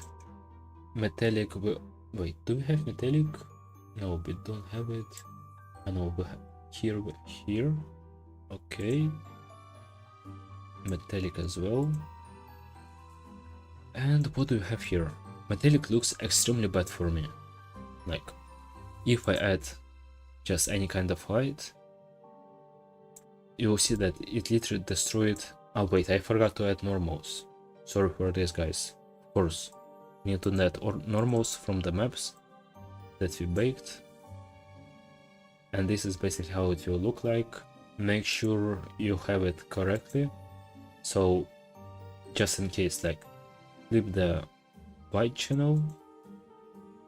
It really depends. Yep, we have something like this. So, in general, if I increase the brightness of it, the worst thing about the metallic that, as I mentioned, it will make everything darker. In Unreal, maybe it will look fine, but in render engine, in most cases, and also in the work that we did, we usually just reduce the metal and it's completely fine. Some people even use metallic with a bit of the values to push the colors a bit. For example, Darina, who did it. Or, for example, here, on this texture, on this character that we did in the course, we also use a bit of the metallic, but just a bit. If we use it too much, you won't see any of these details. And you won't see details here as well. So, just a bit we use it for the render. But it really depends on the project. Some games don't even use metallic. So it's kind of controversial. First of all, some camera settings might be wrong. I hate setting up camera from scratch in Marmoset. But usually we need to add exposure, As many people work with Heiji. Heiji is nice. I think we can work with Heiji. Let's add exposure, a bit of the contrast, I think 0.1 or maybe 0, no, it's too much. So 0.3 like this.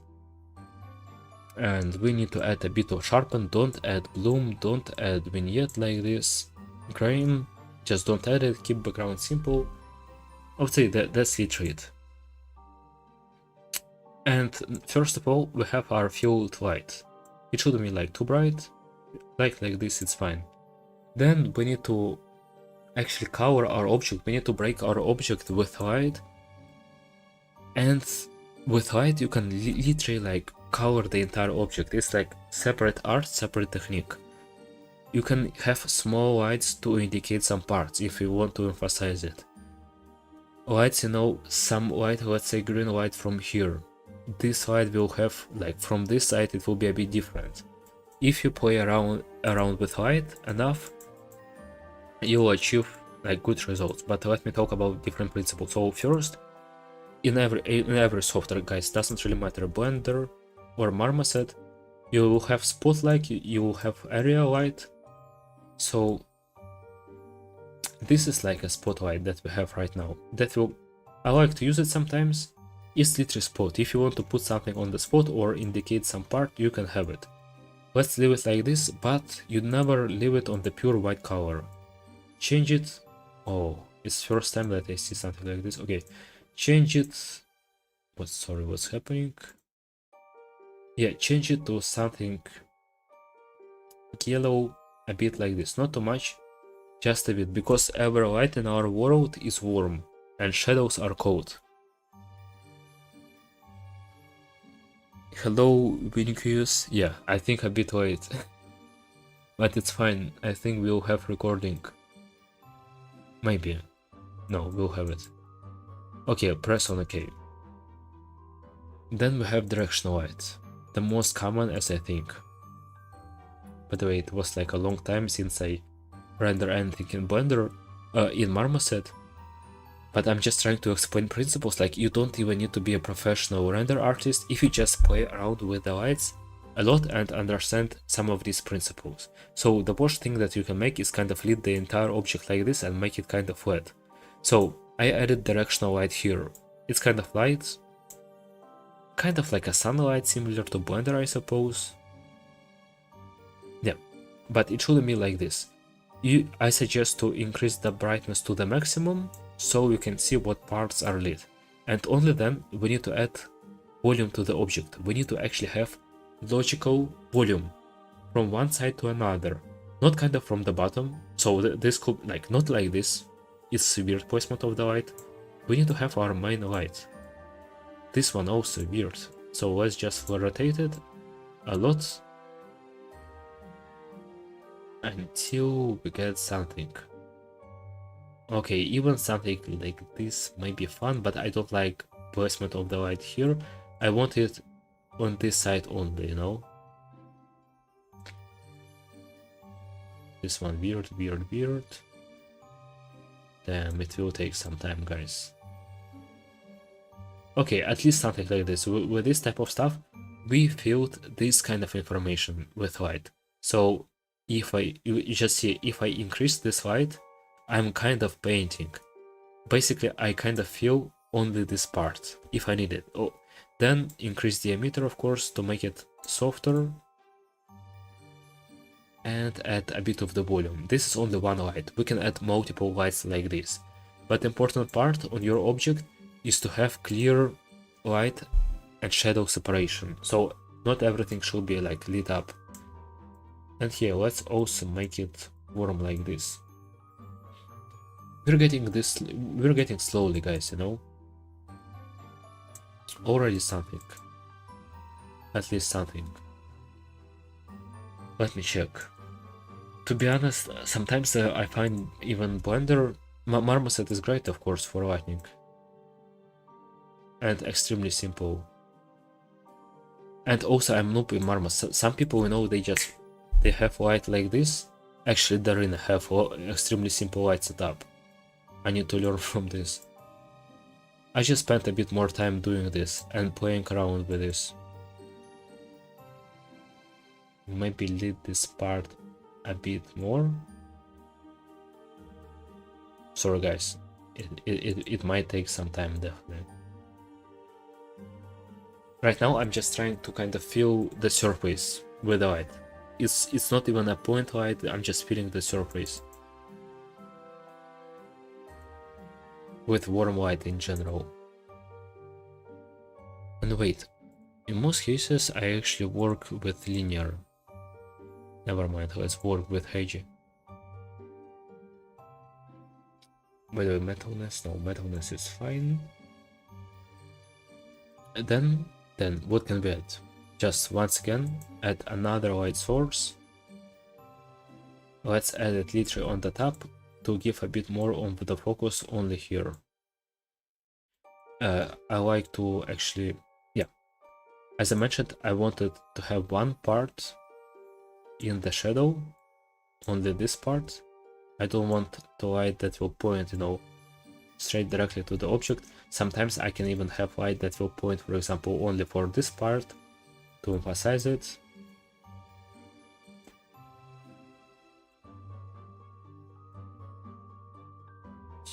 And maybe sphere to rectangle. Spot angle we can control. Spot is actually not many people use it, but it's kind of universal light source. I like the part of the goat, but the clothes right now they look horrible. Increase a bit of the skylight. Yeah, sorry guys, it just takes a lot of time. Lighting is something, you know, that you need to add a lot, tweak a lot, and it's more artistic stage. Of course, there are some basic principles like 3-point light setup,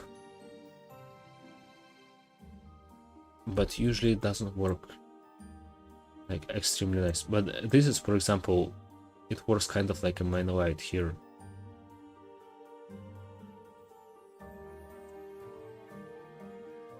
But one cool trick that I know that I like to add very slight warm light, like extremely warm light, like I have here. Yeah, it actually makes the difference. Now it looks like something interesting. Finally. And one cool trick that I like to add, on the other side, I add colder light. So light will go like this. It will be maybe a bit from the bottom. Doesn't matter, like there are no kind of rows like this. It's same as illustration, you know. In illustration you have plenty of lights, and this one will be cold like this. Why not?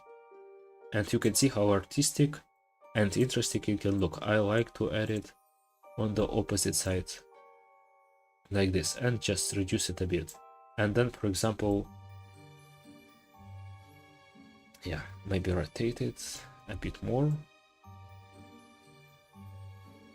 Okay, I think this contrast between this warm light and this cold one, this is what makes like very beautiful work in my opinion.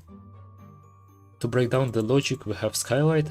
Before this, I basically kind of filled the object with some light information, but it was flat.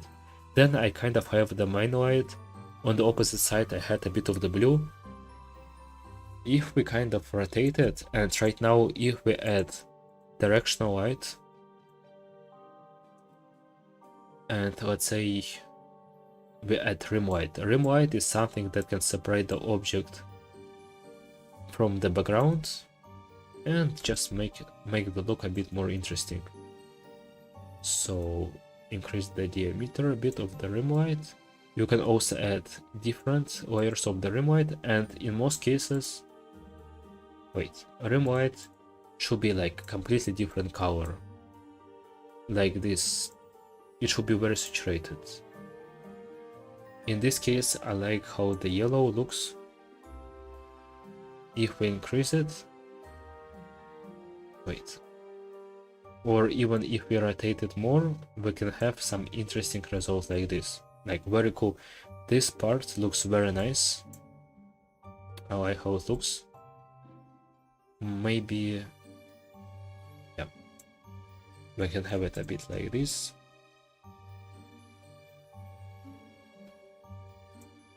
But in most cases also the best color of it is blue color as well, works every time, and it's kind of classic. Also works nice on the goat. To emphasize it a bit.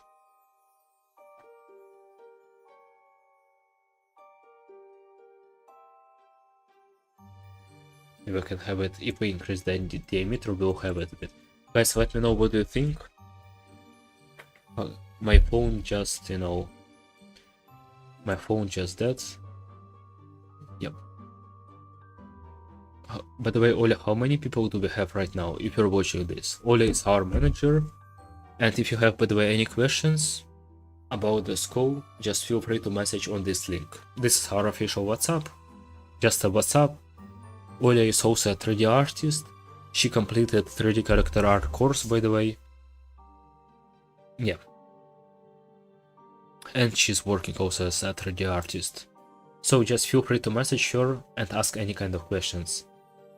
Guys, I think we'll almost wrap up soon. Another light that we have here will be Omi, even though I don't use it too much, but it's extremely effective. What the hell is this? Oh yeah, now I see.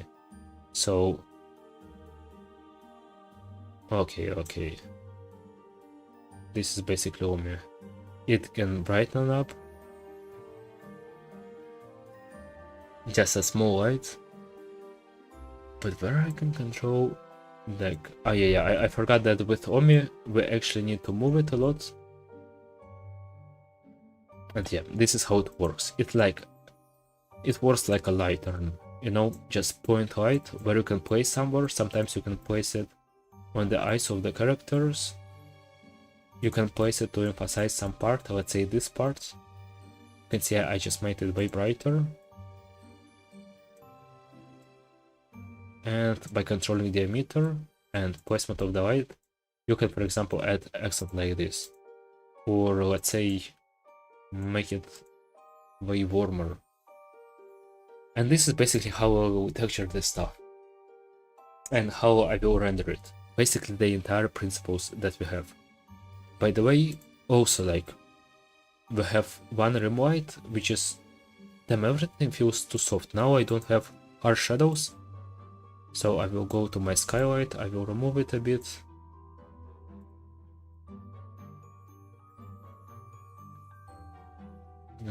Let me check, sorry guys, let me check.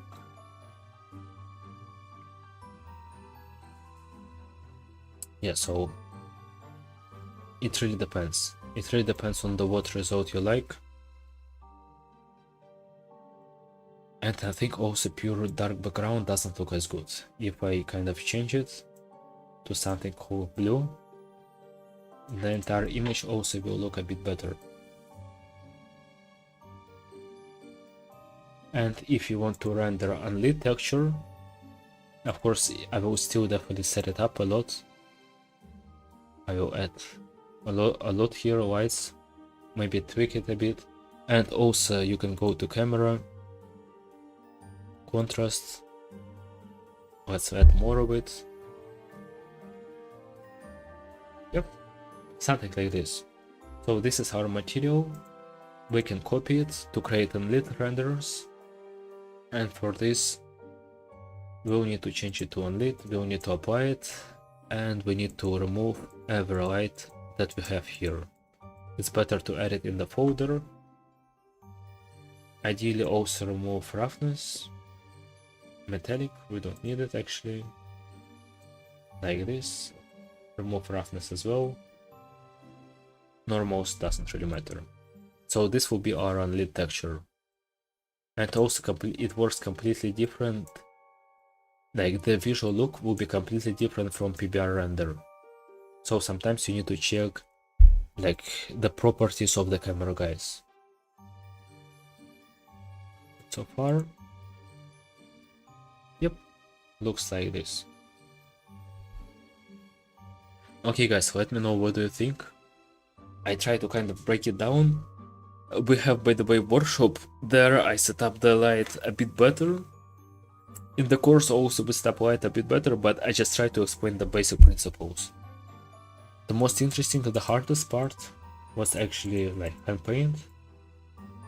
Substance is very straightforward, it's very simple principle here, how to create these maps.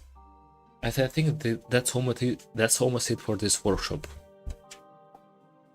Let me actually charge my phone. 1 second. I will back to you just nothing.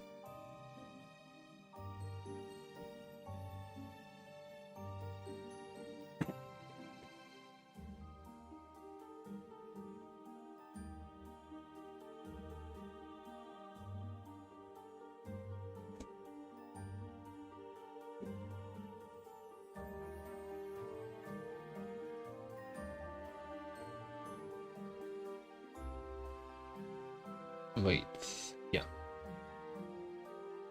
I'm back. Let me check the chat. Thank you, DMK. Yeah.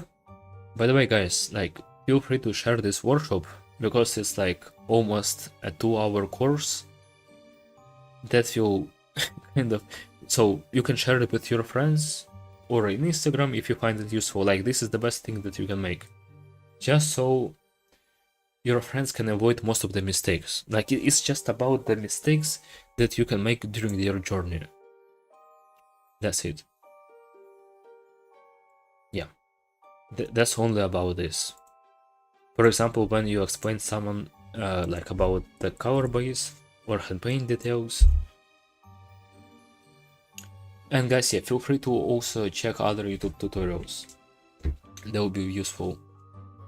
I don't know, I think we can start even with feedbacks, we have some time. Even though, as always, I'm very exhausted for this, and also I think many people will watch it in replay. But anyways, let's start this. Let's start these feedbacks. We have them... Yep. We have them, I think, in Discord. Here in the preview, it looks better a bit. Yeah, so Oля, you can share if you're watching this right now. Okay, let's start. Feedbacks. Boom. Unfortunately, guys, for me, like, can you imagine giving the feedbacks on the entire thing? Because I like to give very detailed feedbacks and think a lot, analyze a lot. For me, it will be extremely hard to give all of these feedbacks. Before we had more, like, on the other live stream we had like even more, we have like about 30 works or something. Yeah. But let's try, like, but actually Raphael, he was first and he submitted this specific render. So why not? Let's take a screenshot like right here. Do we have someone? Yep, chat. Damn, guys, you actually was... You are following. Nice. 3 code symbols. Adrian, follow. Nice. Nice. It's just beginning. Also, this one, of course, on the light, keep in mind that I went extremely fast. Like, I just explained principles, guys. Went very fast. You need to play a lot. Like, if it's my personal work, I will definitely spend... Some people like literally spend few days on the light. Yeah, let's leave some likes here. Yeah, so just take your time. And for presentation as well. Like, only for people who are watching this right now, I can tell you, like, presentation is the key to finding a job, to just succeeding in the industry. I don't know how to emphasize this. Because even if I go through our station, through some of these works, damn, just presentation means a lot. Damn, I know this guy. Yeah, never mind. 3D character artist. Cool one. So, presentation and the amount you spend on it, like, it's even more important than some of the basic techniques or some of the small nuances of texturing. Okay guys, so let's start with paint over feedbacks. And this is like kind of the same way as I give feedbacks for mentorship students, but besides the course. Like, if I need to give some quick feedback, like if we have half process. So in this case, let me address actually the people. Guys, feel free to submit it here. With the name Rafael. So you just need to, like, if I'm being honest, from my experience, like if I give fast feedback, you just need to improve the color base, the slit rate. If you just, like, you don't need to use simple diffuse, of course it will be better, but like just use light generators. Try to get similar result to that one. Soft result, because this is actually round object and you need to, like, the light should spread kind of a bit softer on this object. You have mainly very hard brush strokes. And basically if you watch this entire workshop, or if you watch previous tutorial that we have, not about the mentorship, about the wood plank, like about the wood table, and you just apply these principles, you will definitely see everywhere. So my honest feedback, like watch 1 hour tutorial that we have on YouTube. It will just, yeah, it's for YouTube for everyone, by the way. It will just completely change the entire game and just follow this process, but for this model. But the model is cool. But the texturing definitely should be way softer. And by this, I mean, you also don't need to repaint it. It's better to create color base from scratch if you need to improve it. Let me see one moment.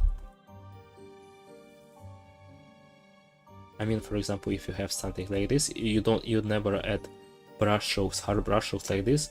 From the color base, you already have all of the roundness, and it should be like soft, it should be better like this. This is extreme white values, almost pure white. You can maximum have it like this, like in the small dots, but it's like it's too much on the texture. You need to have it on the final render. On the texture, just remove it. Guys, texture, or only if you want to present it for low poly game. But in general, how I studied, this is not the best idea, and for modern games right now as well. Also, the contrast between light and shadow is huge. So just push the values like this, blend the values a bit. And this is just the most basic art area, but very promising work. I like the model itself, the design, but the texture should be improved in terms of light area. We never use any dark colors at all. So if I just remove them on the texture, because dark color means no information on the texture, it means no light at all. Yeah, this is like, wait, yeah, this is quick before and after result, how soft the metal looks. This is what you need to make, and this is what you achieve on the color base, and you don't need to even paint much here. So yeah, as well, this is like kind of similar mistake where you paint too much.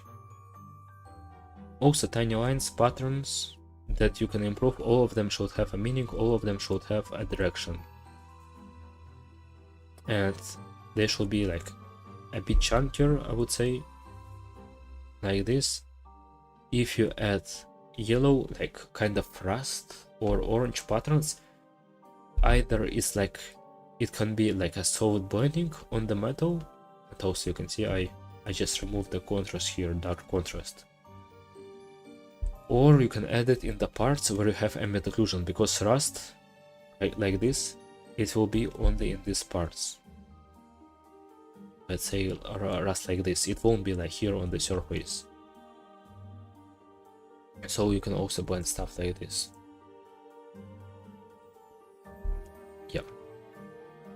To be honest, if I just go over and reduce the contrast between light and shadow and make everything softer with the soft brush in Photoshop, this one you don't need to paint here, never. Guys, just use color base, that's it.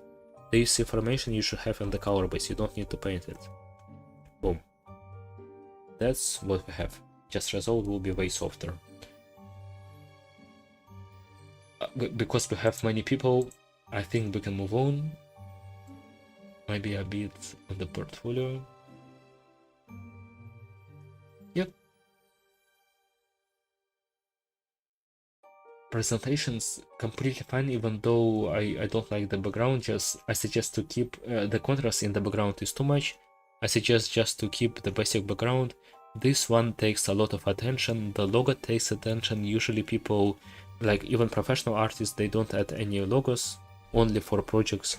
Maybe it was, if it was like for a project, like I just remove it. This line definitely takes a lot of attention, just, yeah, remove it. You didn't show the wireframe on this render, you need to show it so I can see it. Everything else, I like it, and this one, no artlet or no HR will load it. No one will spend even 2 seconds on clicking on this, waiting. Only people, you know. So this one, in general, I suggest to have it maybe as a second or in the end, you know, as a rule. This will kind of be very effective for your portfolio. I like the model. Yeah. Okay, let's move on, guys.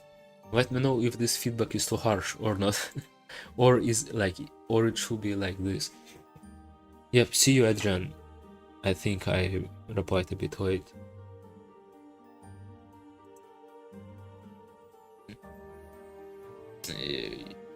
Yeah. Let me check. Actually, let's give the feedbacks on some of these works and we'll wrap up.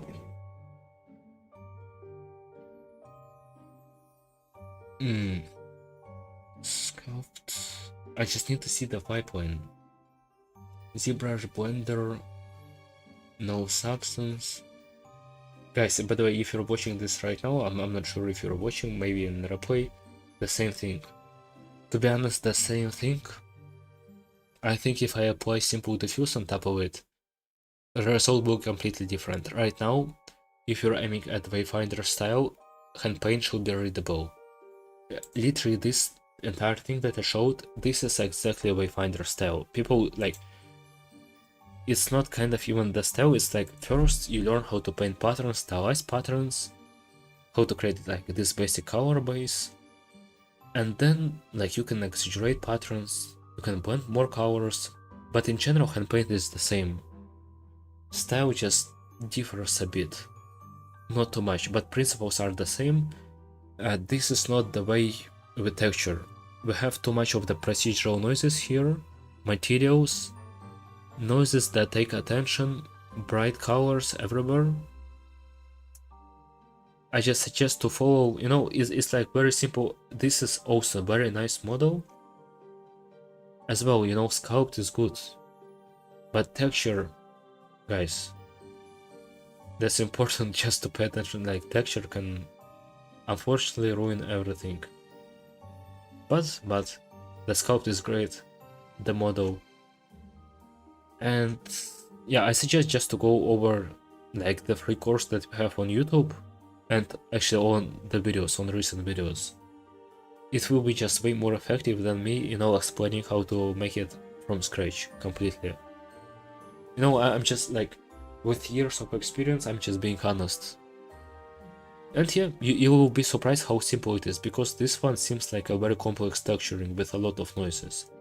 But it should be simpler. And in general, patterns should be simpler, less noises. Yeah. In terms of rendering, I suggest to keep everything in the same frame. So right now you have horizontal frame, then you have vertical, and it kind of breaks the contrast. I suggest to put this one. Actually, you have it nice. So you already showcase close-up, there is no need to have a separate render for it. Usually we have it like this, like horizontal, then horizontal, horizontal, and then you can add vertical render. No need to add any of these renders here. I like this one. I want to see definitely more of the sculpt, very nice sculpt. You can have the same render with a sculpt. Will look nice. And literally the same render but with wireframe. But they should be in the same like format, like this. Here you have a bit more of the tension. I will remove this one because this and this are similar. They're just, you know, kind of inverted. So just remove this one, put this one a bit to the side, and don't make tension like this here. Like this is not too much of the space here. It creates like visual tension. Yeah. If you like remove this one, put it, maybe redo the texture based on the course from YouTube, and then have sculpt, like the same frame, literally everything the same, but for sculpting, like for this sculpt. And then same but with wireframe, this one just remove, you get nice work. 3 renders only, and of course you need to also post it correctly. Once you complete it, you need to share it in all communities. Yeah. Yep, guys. Then what do we have?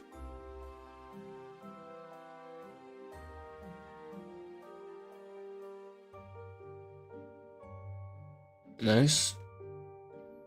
Even though yeah, the text breaks everything, you know, like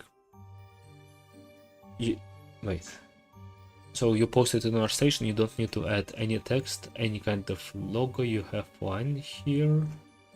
Like you need to be, you know, presentation, guys, is extremely important. Like every athlete, he will notice the most minor mistake. Like, so this render references, no one, you know, interested in this. So you don't need to show Marmoset like this, because, you know, for our station we need to keep only renders, like more professional, maybe only ZBrush, but usually you don't show like the name of your materials, like default. This one you just don't show it. Ideally you need to like copy as close as possible presentation from the professional artist if possible. Like copy, like literally render by render. Kind of you need to have the same object, so the object should be the same size, not maybe the same small diorama or environment, and you need to copy literally render by render. This one fine, but you need to remove the text. For example, this one actually looks damn nice. This one I would even make, you know, the separate work for this one. For me it looks way more impressive than the entire table. The one I think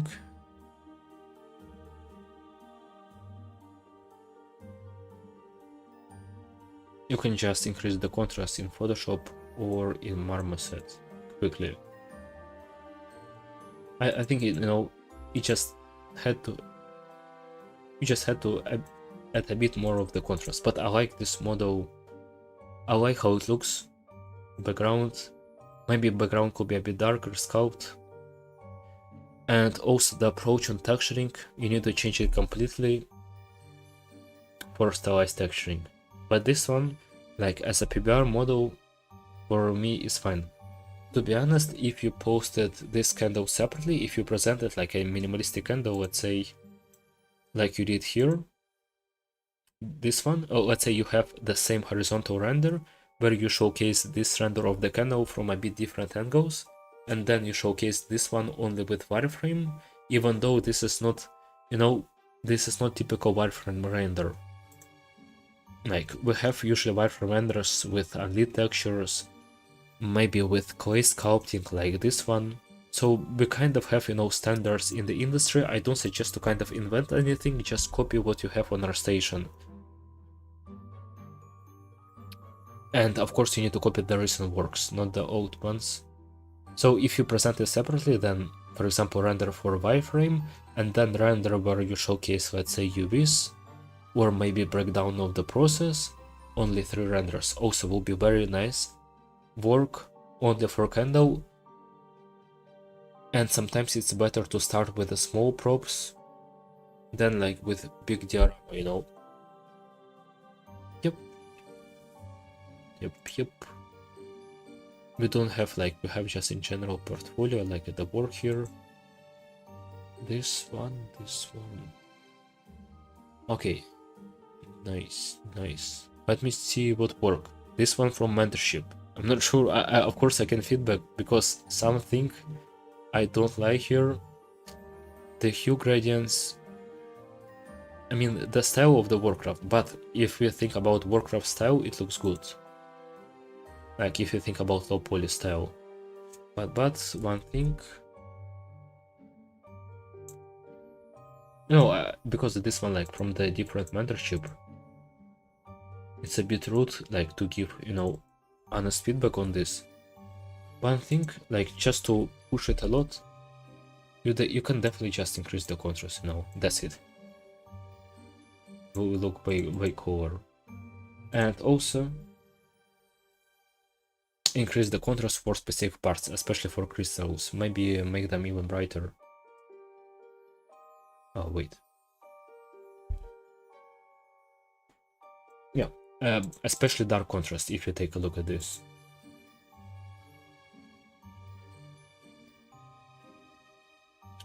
I like spheres, gold. I will just, you know, guys, give a bit quicker feedback. On my mentorship, this won't fight, guys. I'm telling you, these patterns. No, okay. Yep. So, you just need to.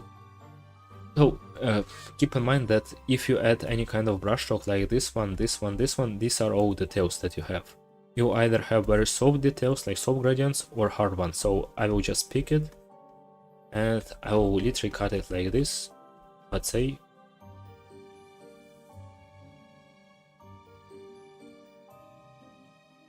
To have it like this. And maybe add it here. So, and instead of having, let's say, patterns like this, you just need to press a bit harder and define them a bit more. That's fine to spend, you know, a bit more time. Yeah, just defining them a bit more. If you have lines like this, sometimes, if you, of course, if you want to give some volume to them, you can add them either this way, or you can add highlights the opposite way. You can add highlights over it just a bit, slightly, to give a bit more volume to them if you need them. Like, this is one way of making this. Other way that you can make is just increasing size of the brush and making it softer with a soft brush. Press slightly.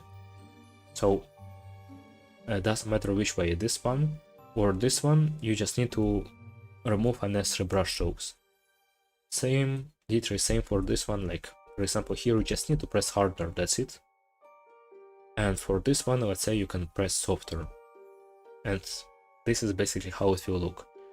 I can see you already understand hand paint, but this technique will help you just a lot. That just control the pressure, sensitivity, and yeah, just continue with design, with patterns, with more works. Everything promising. The model itself is nice.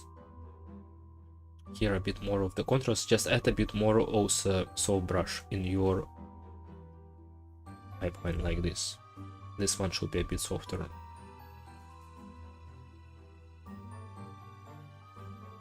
Yep, you're welcome. Always, guys, any of you are welcome on the mentorship. On the mentorship we spend from 3 to 6 months, which is crazy. Can you imagine 3 or 6 months? But of course, yeah, mentorship is like, it's quite expensive. And yeah, it's the reason why we spent actually 4 months on this, you know, with constant feedbacks. But if you're watching this, right now on the workshop we have this promo code. And guys, if you're watching this on the recording, this is very important, only for people who are watching after the workshop. This one will work only during the workshop. And yep, for any of the courses that we have here, with the full explanation of the entire profession. This one will work after the workshop. We have 10 limited spots. So if you're watching this in the recording, you can apply this in the checkout and just start learning. Doesn't matter on VFX one, if you want to learn VFX, in 3D art, if you want to try this stuff. This one is the biggest, hand paint texturing. Never mind. Actually, I wanted to give feedback maybe on this one. Or it's the same, it's literally the same. Lina, I think that's you, Lina, yeah? If you're a student, like, very promising, very, maybe I can give feedback on the portfolio itself. So far, if you made this work, this one, I definitely suggest just remove these 2 works. Here also, like, this was 3 months ago. Just need to introduce a bit softer brush, and also, you know, a bit more of the art. Like, I can't recommend a recent YouTube video enough, you know, 1 hour tutorial. And be careful with the contrast, with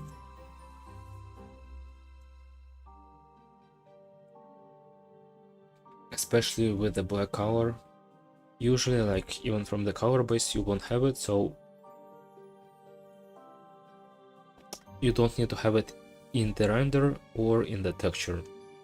You can see, like, this is what I noticed, and if you remove it everywhere, will look just way better. Sometimes you need to fill it with light, maybe it's a light problem, but I think also in the texture. They shouldn't be like too dark. And sometimes also in the texture I notice the same way highlights, they can be too bright, but they shouldn't be, you know, because it's not metal, it's not like very shiny material. And also here you can introduce soft brush. But definitely I can see that it's promising, everything. Promising, you just need to continue. Presentation, I have nothing to say, like literally nice presentation, but definitely I suggest to remove not even these lines, even though I can see I can see this tiny line, never mind. So yeah, I don't suggest to add, you can, the only text you can add this one, it makes sense. But any other text, logos, you know, design elements, I suggest to remove it. In general, presentation nice. Good one. I just need to continue the journey and that will be it. Let me check. Have this one. Yep. Man with the croc. Yep. Then 6,000 triangles. Just the one thing that I suggest, this looks like low poly pipeline. Wait, it's very low poly. Like for some games, it's like for mobile games, that's very good. Like depends on the what projects you're aiming for. Like the same principle, I suggest to use simple diffuse. It's hard for me to give feedback on the texture.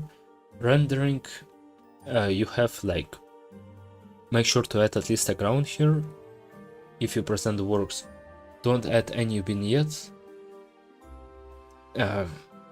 Here, take like the one thing that I can suggest, like if you want to join the game dev industry, is start with simple, very small, simple stylized PBR work, like some kind of weapon, because this one is very complex, or 1x, but try to nail it as like perfect as possible from sculpting in ZBrush, because and sculpting in Blender, because here you don't have any sculpting. Like this is my suggestion.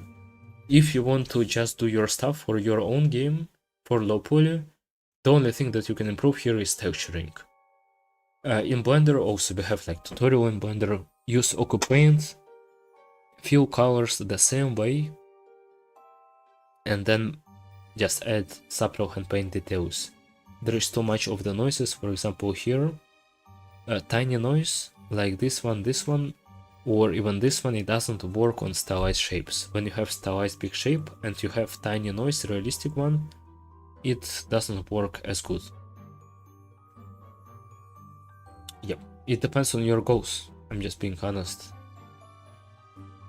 But if you want to get closer to works that we discussed previously, I just suggest to pick one simple small prop and just research sculpting, stylized sculpting, everything about this. And same for texturing, stylization. And for rendering, I suggest just to use simple background readable, because you're focusing on your work. That's it. Oh, we have this one. Okay, we have 3 works left, guys. And we'll almost wrap up. Just 1 second.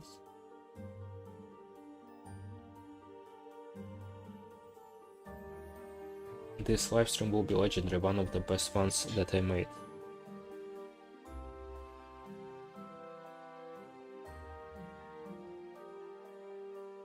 So far. I mean, compared to Creature Workshop, like, way better. Yep, you're welcome. Still at the beginning, but I started your Habane course that already helped me so much. Thank you so much. Yep. Just trying our best. And yeah, if you have any questions, just feel free to ask as well, for specific work. Whoa, this one, Barrel. If you're in a chat, I like this prop. I don't know, you know, sometimes like I don't mind design elements like this one. I don't know. For me, it doesn't like kind of get to my eyes too much. Looks solid. You know, only thing this text doesn't work with this one, like it's different font, I suppose. Logo of the software you don't need to add at all, even though it's very stylish, you know. The creativity is always welcome, but I've never seen, you know, something like this. Not sure. Wait, or this is text from our station. I know, so you need to remove this text from the bottom.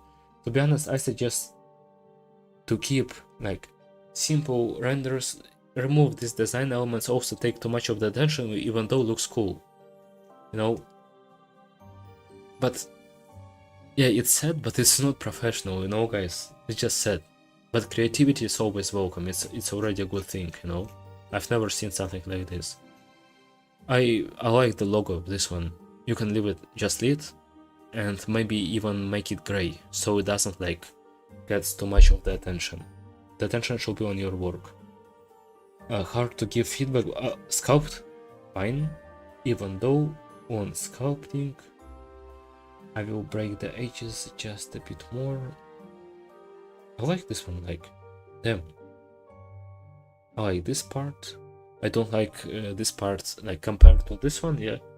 There is almost no need to showcase this part, is identical for me. This side angle also doesn't show, you know, too much of the perspective. I will just, you know, turn it a bit. It shows, you know, the side of this of the rows. I will just turn it just a bit. This one is fine. Tough work to give the feedback. No, I just want to give general feedbacks, so long term it can give result. The problem with this one, you have too much of that space between the objects that I can literally place another sword. And in terms of design, it won't look very good because you have like equal shapes everywhere. This one equal shape. Sometimes it's better to reduce the spacing here, at least half of it, so at least I can put the sword. This one is completely useless render. Maybe even this one, you know, when you have this one is enough for me. But at the same time, it will change kind of the frame of the presentation. Yep, as well, hand paint textures are so important, guys. Here, the texture, all of these details, this one, green one, they should be added as volumetric patterns on hand paint. I suggest, you know, to focus mainly on hand paint detail texturing. Yeah, I found one thing. Damn, I like this one, I like this one. But one thing that you can definitely make.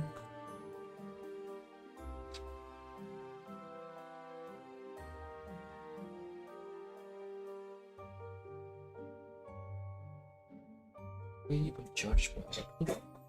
Yeah, I think, yeah.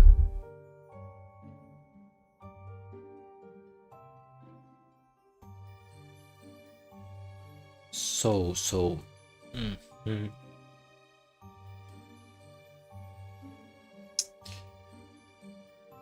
Copy this layer, shift it to blue, maybe a bit darker. Oh, I see. Darker. Yep. So these rows in general, if you have like lots of these patterns on the rows, I suggest to pick few of them and change the hue. These parts in the back, they should be colder and a bit darker. This is basically the difference. And if you add these color gradients everywhere, or this principle also will look nice. Same the opposite way. Copy it. Warmer. Brighter.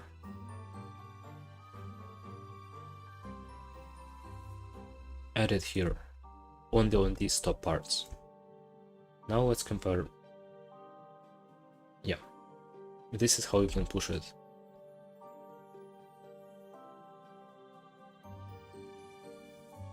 Yep, then, for example, if you have separation of the materials, I suggest to, in Substance it's extremely easy, just copy the material, shift it a bit, below, change color to darker one, like just play around with masks to kind of add more volume to this one. Extremely simple. Try to avoid tiny lines as we discussed, any kind of patterns. They should be like more hand painted, they should be more chunky, like this. And in general, them very promising. Only hand paint texturing, like especially detailed hand paint texturing, that's the only thing that you need on some of these patterns. And it will be so good.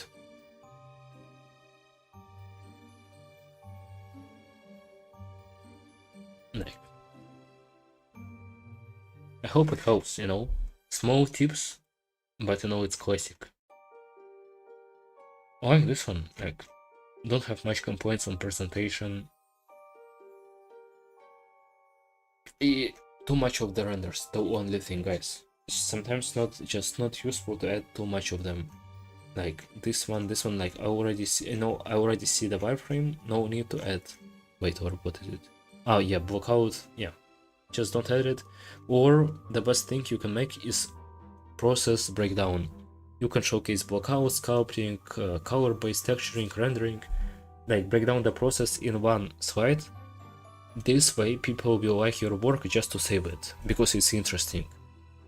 I didn't even understand what is it, and for me, it's too hard to read it.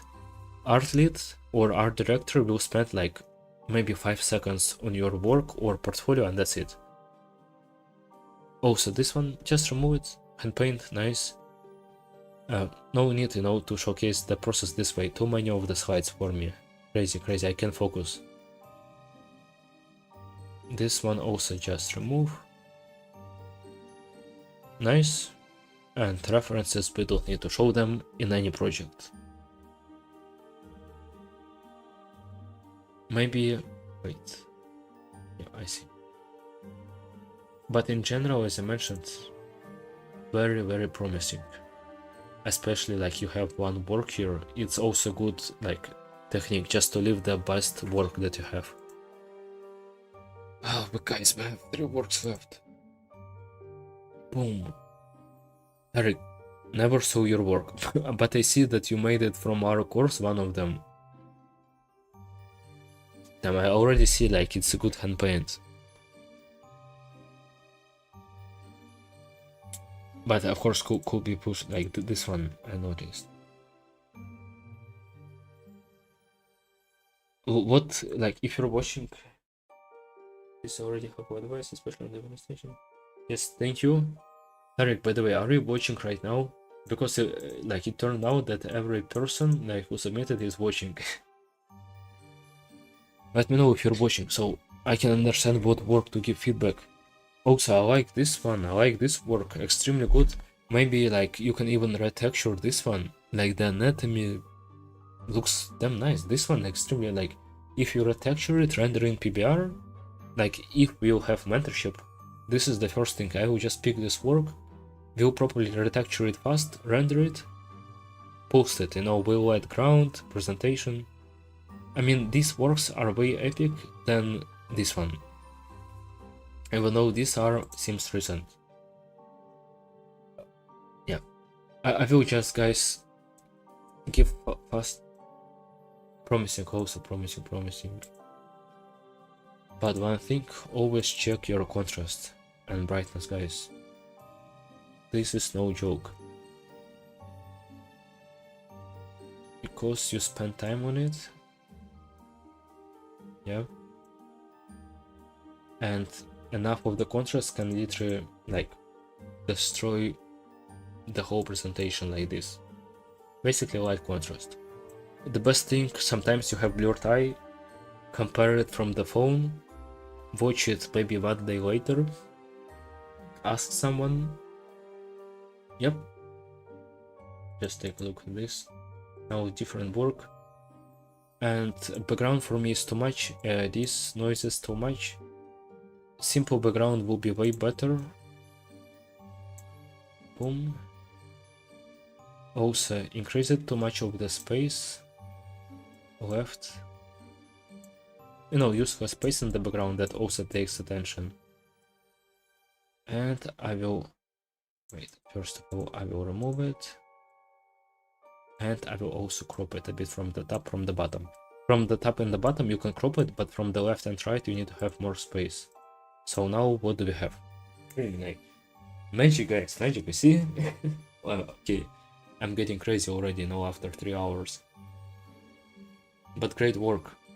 I mean, promising as well.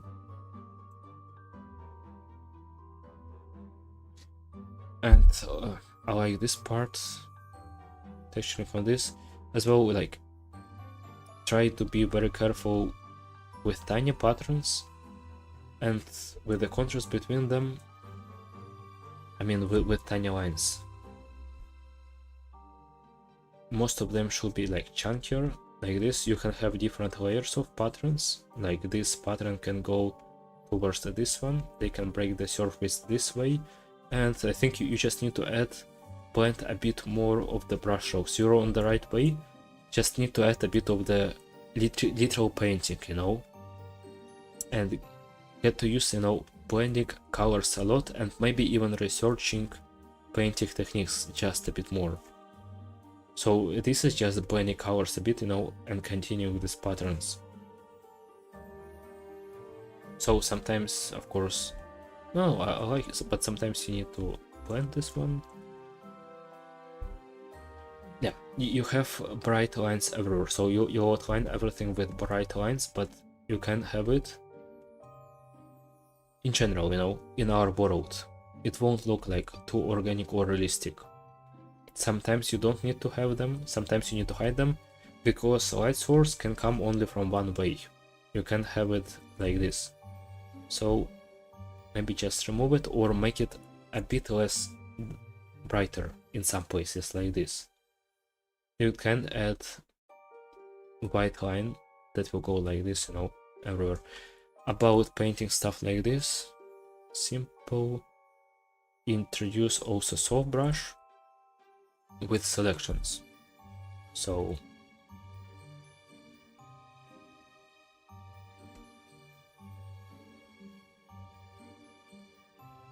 just soft brush is epic. Everything here should be like very soft. Only these small bright patterns, they should be hard. So this is kind of the difference. And everything is related here only to art theory, but you're, as I said, you're on the right way here. Also you have the light can come only from one source, but you have your highlights, bright highlights everywhere. On this side, on this one, it comes from different direction. You need to pick one, or for example it can come only from the front. So in this case it won't be like too bright here in the bottom, I will just remove it. And yeah, also maybe too much of the contrast here in the goat. Also remove it. Let's see what we have. Yeah.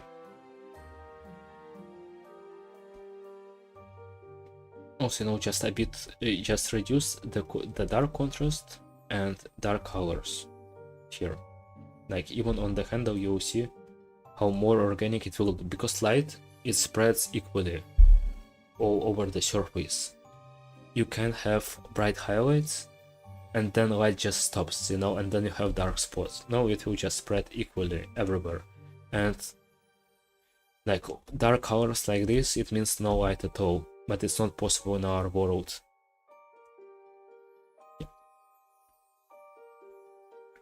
Yep. And then finally, I like this pumpkin that we have from the chorus. Maybe I will just render it a bit less, less saturated, but in general. And I like this guy. As I mentioned, I suggest to focus on these works. Nice. If those are your works. Okay, LinkedIn. Or our station, what is it? Sorry. Oh shit. LinkedIn accidentally banned my profile, They thought that I'm a wrong person, so they just banned me.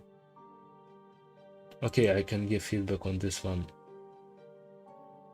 Or maybe I can. I don't want, to... Okay, let's go fast. No. Fucking LinkedIn. Every time they have this. Maybe fast, let's go. Okay. I can't make it.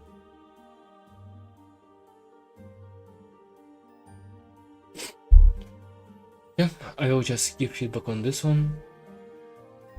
It's crazy work, in a good way. This guy, damn. Mushrooms everywhere. Also, you can't make it sober, but it's a good way, I like it. Damn, it doesn't look like even it's like from game dev industry. It looks like it's visual industry, ads industry, motion design. I need to see wireframe. Unfortunately, I can't see the wireframe, guys. But rendering nice, everything nice, but just completely different style from what I have. And from what I see, if it's like for game dev, just also like the same. I like patterns like this, but like small dots, small details like this, you can add them in the end once you have detailed hand paint. If you want, of course, to have similar style, you also same color base, it will look like way less simple. But color base, then hand paint on top of it might be simple, like we did on the head. And then, and only then, you can add these layers that you have. Additional roughness, normal map information on top. I like it, I like how this part looks. It seems like you have experience, but just completely different style from what I have. A different approach in the texture. Depends also on your goals. If it's for game dev, then yeah, maybe, it looks for me like it's for film industry. I want to see wireframe, I want to see like the breakdown of the texture, it's interesting.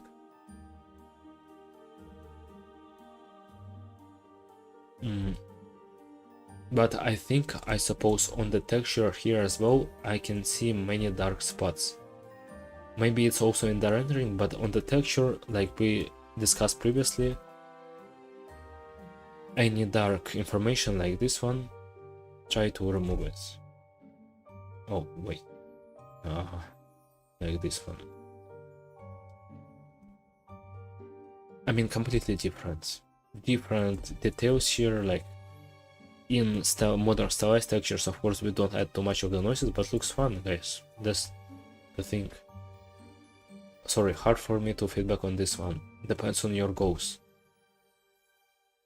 But I suggest to play around and try the approach with color base and hand paint, which will be a bit more cleaner, and then on top add these noises and see how it looks. Yep. Guys, that will be almost it for this. We have some people here. Whoa. Maria, nice. Oh, I like the lighting. I want to see also, you know, hand paint texture, if you can make it on lit texture.